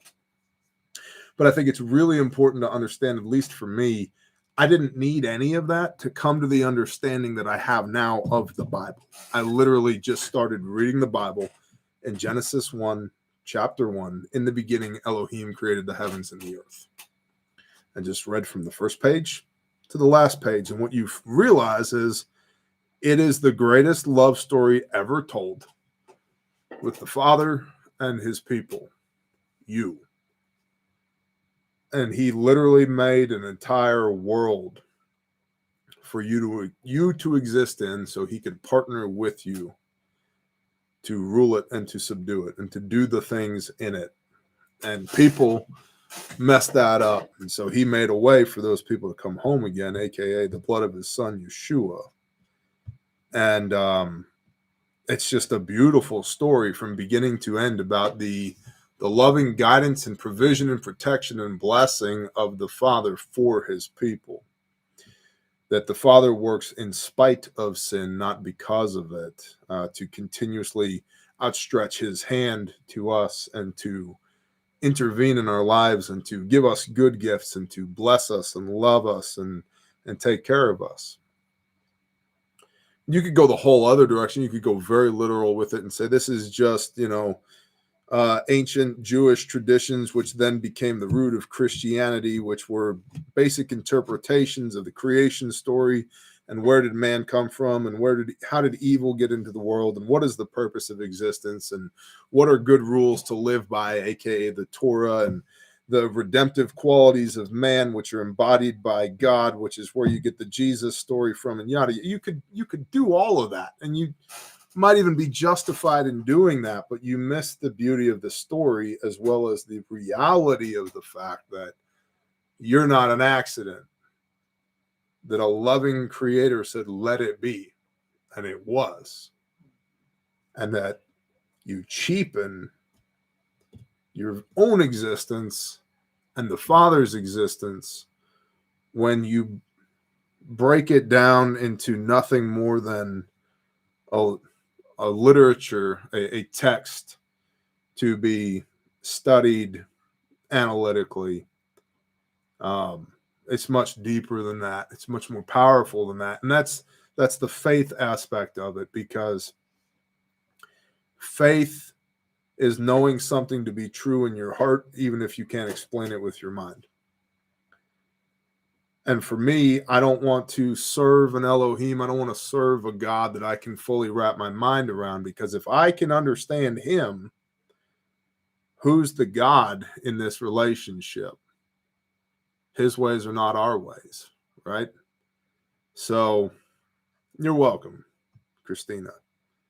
But it really comes down to, honestly, truthfully seeking the Father's face, pulling your Bible out, praying over it, and saying, all right, Father, what do you need me to see?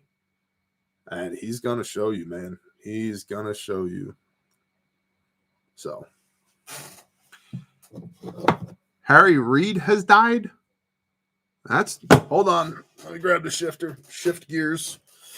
Honey, could you Google that, please? You don't have your phone? Okay. A lot of people have been dying. Oh, uh-huh. And you know what a lot of people are saying that has to do with? The jab. Not just the jab. Uh-oh. What else? Ghislaine Maxwell. Oh. Yeah. Snap. Yep. Harry Reid.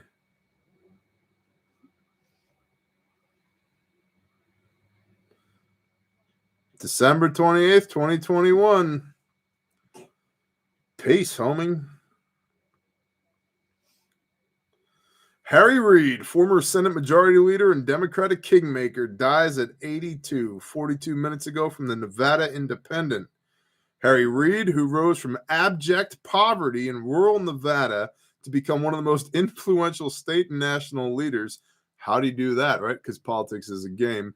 Died at home on Tuesday after a 4-year battle with pancreatic cancer. He was 82. Now, I'll say this. He may have been a scumbag, but I will not wish pancreatic cancer on my worst enemy. In a statement, Reid's wife of 62 years, Landra, described her husband as a devout family man and deeply loyal friend and said he passed away peacefully surrounded by family. Reid was thought to be ending the near of his life when he underwent surgery in 2018 for pancreatic cancer, which has one of the lowest survival rates. Last summer, however, Reid announced that he underwent an experimental surgery and was declared in complete remission and cancer-free. We greatly appreciate the outpouring of support for so many over these past few years, Landra Reid said. We are especially grateful for the doctors and nurses that cared for him. Please know that meant the world to him. And the article goes on in great detail from there. Not reading the rest of that. Harry Reid apparently has died, according to the Nevada Independent. So, You know who hasn't died yet? who? Betty White. Betty White is still alive? Yeah. I thought Betty White was actually dead. No. Really? Yeah, she's like. Is she like 100? Yeah.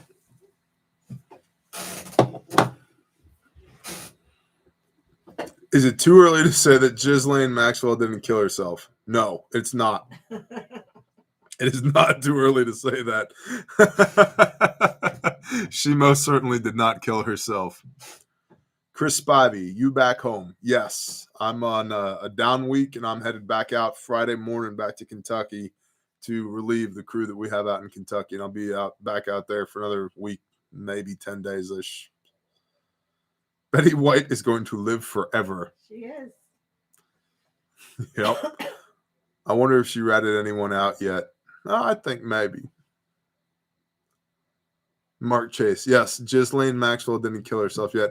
By the way, I know that it's pronounced Ghislaine, but you spell your name Ghislane. I'm going to pronounce it any way you want.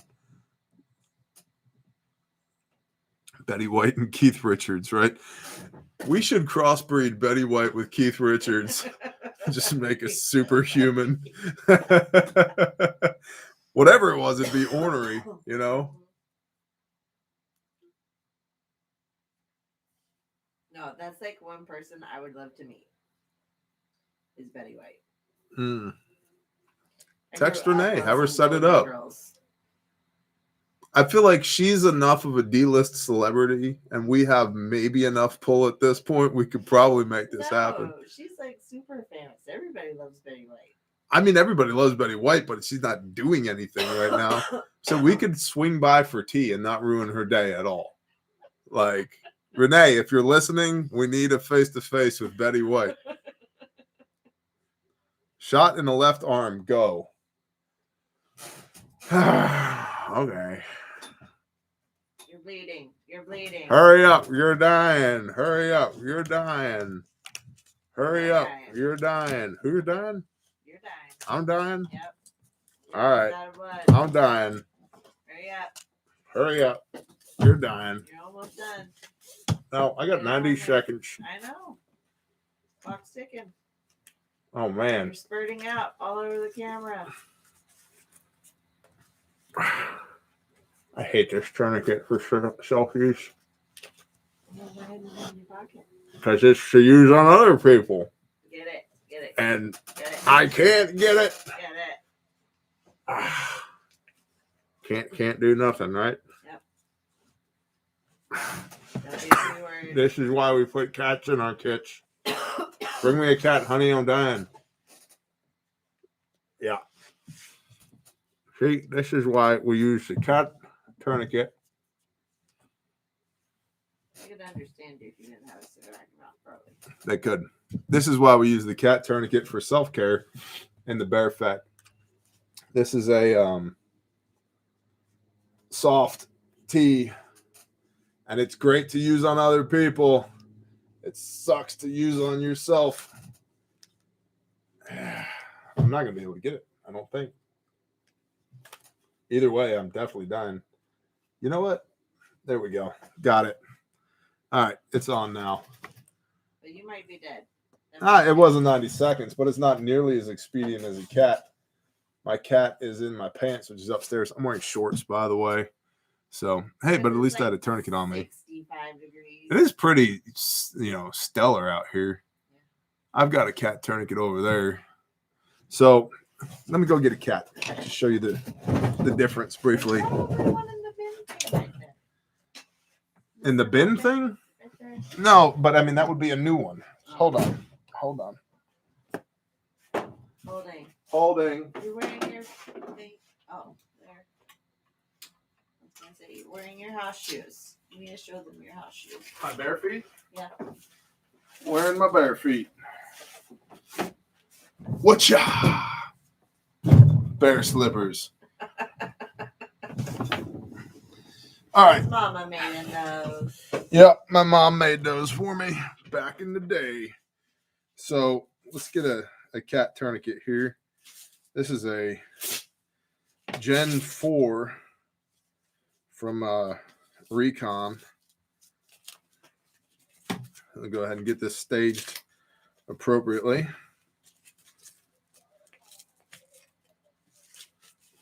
Hold on, let me take this off. So the soft tea is great for using on other people. It is not great for Alex Giles. You're dying. I know. You did. Well, my biggest problem was that Twitch wasn't here going, hurry up, you're dying. And so I didn't actually believe that I was dying, and I took my sweet time. I also, officer, have been drinking. The good news is I'm not driving, nor am I on deployment currently, so it's okay. So I'm going to put this back in my pocket of my jacket over here. Got a cat. You gotta stick it in your pocket like the other one was. Like the other one was? Yeah. You got to stage it up? Yep. Okay. Staged up. Ready to go. Bang. Bang. You're dying. Okay. My sock stuck to it. Put the cat on. Pull. Oh, gosh. Wow. Yeah. This is a Recon, Oh. and it doesn't want to go. There we go. Gen 4 Recon. One. Oh, I got it tight that time. Okay, there we go. There we go. On. So that's why we use cat style tourniquets, combat application tourniquets, because they're much faster, even when they're a Gen 4 Recon that the buckle is tight on.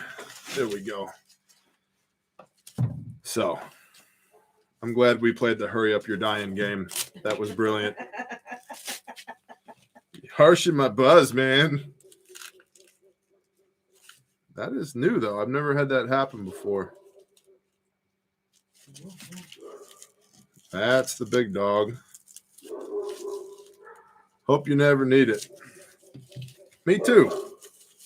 Now I got to go put this back in the kit that it was in. Stand by, people. What are you doing there, Samo? What is it? What is it?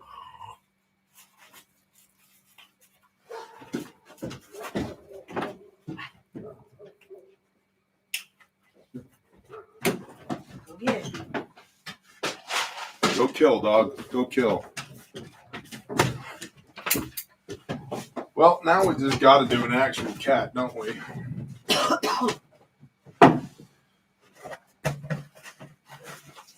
What? Yeah. Now you're going to do actual cat. All right. You gonna go? You hunting bad guys, babe? Yes, sir. All right. So here's a brand new in the package Gen 7 cat tourniquet. Let me go ahead and pull this out, stage this. Boom. Fold that tab over like so. To put this in here. Take that, do that. Fold that down like that. Fold up, fold down. Okay, now. No, Brandon Sweeney just said shut in the left arm. Next person.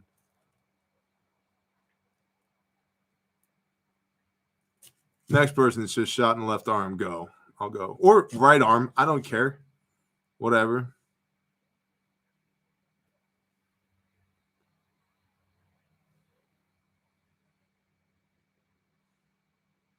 Anybody in the chat? Left leg. Oh, come on, Matt. All right. Left leg. Here we go. I appreciate that, Matt. That's the best. Thank you so much. Watch out for the dangly bits. Oh, gosh. The leg is fun. One more for good effect. There we go. It's on. Ow, gosh, dang. There you go. So, that's how fast the new one, the Gen 7 cats are. Leg hurts more. Yes, it does. Betting bare leg is bigger than bare arm. You are indeed correct. I learned you can't use a tourniquet for a head wound. Well, it depends on whose head wound it is, but if it's somebody you like, I wouldn't recommend it. All right, then. Cool. That was fun. Tourniquet time with Bear. RefugeMedical.com if you need a real tourniquet. What else were we talking about? Bear camp drinking games. Running with one is horrible too. Yeah, it is. We do it all the time in the level 3 class. Putting a tourniquet on dangly bits equals birth control. It's it can be rough. What's up, Tread, on this?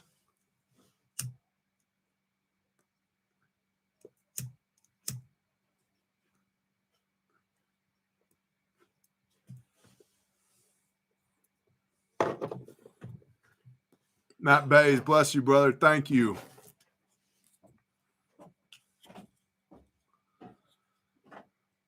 I'm going to North Dakota. How much quicker do you need a hospital if it's negative 30 Fahrenheit? Well, your biggest issue there is going to be hypothermia, which is exacerbated by blood loss, which means you definitely want more tourniquets with you because it's much easier to keep the casualty warm than it is to heat them up again.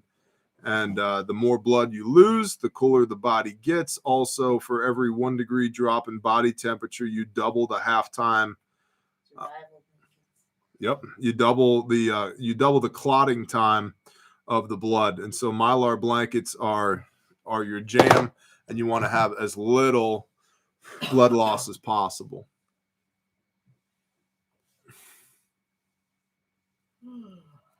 The tactical rifleman peeps aren't happy with us. Okay. Well, I'll talk to Carl about it. Chad asked, what are you smoking? This is a Fat Bottom Betty by Deadwood Tobacco Company, which is owned by Drew Estate, and they're phenomenal.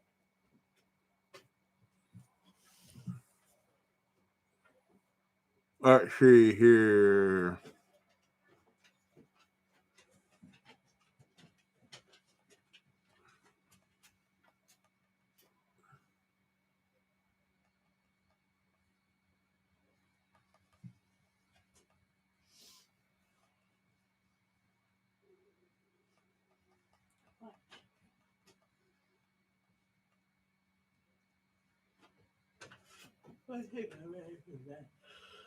Yeah, I ain't far behind you.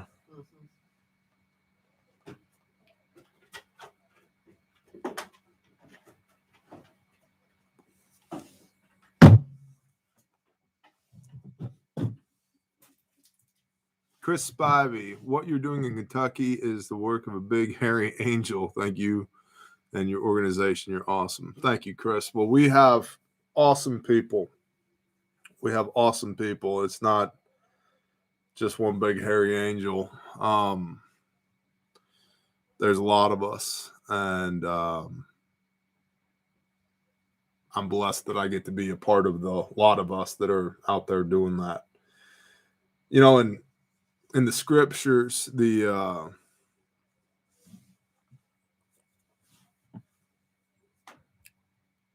Bible translation referred to as the scriptures. Instead of angels, it says messengers of Yahweh, messengers of God. And I like that a lot because it creates the implication that if you are willing, you can be a messenger of God, which is the definition per the scriptures of angel. So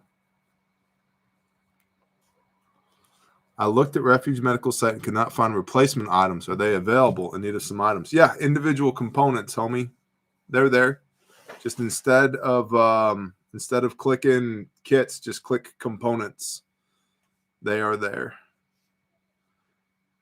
How's the giveaway Patreon coming? It's on my mind.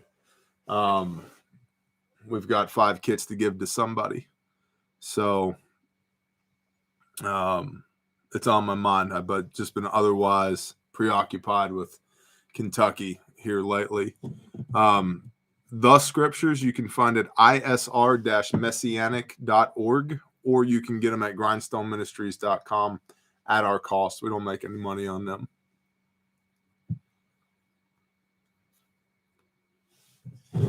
I don't think Carl knew what was happening. Maybe not. I don't know. Oh, well, I texted him. It'll be all right.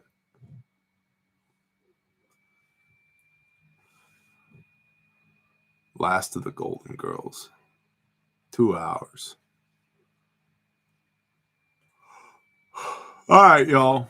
We're going to call it a live stream. I mean, it is 8:07 p.m., you know. Time for bed. It is when you wake up at 6. Gray Man Prepping. Hey, thank you, Gray. I appreciate you for Grindstone Ministries and all the help you provide, folks. Bless you, brother. Thank you, Gray Man. Thank you very much. I appreciate that. You're awesome.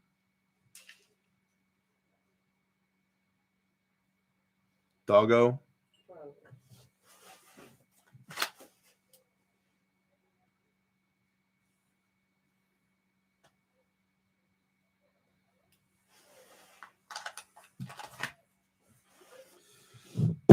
Bless y'all. And we'll see you soon. Thank you for supporting what we do. And I mean, I mean it when I say it. We couldn't do it without y'all. Shalom.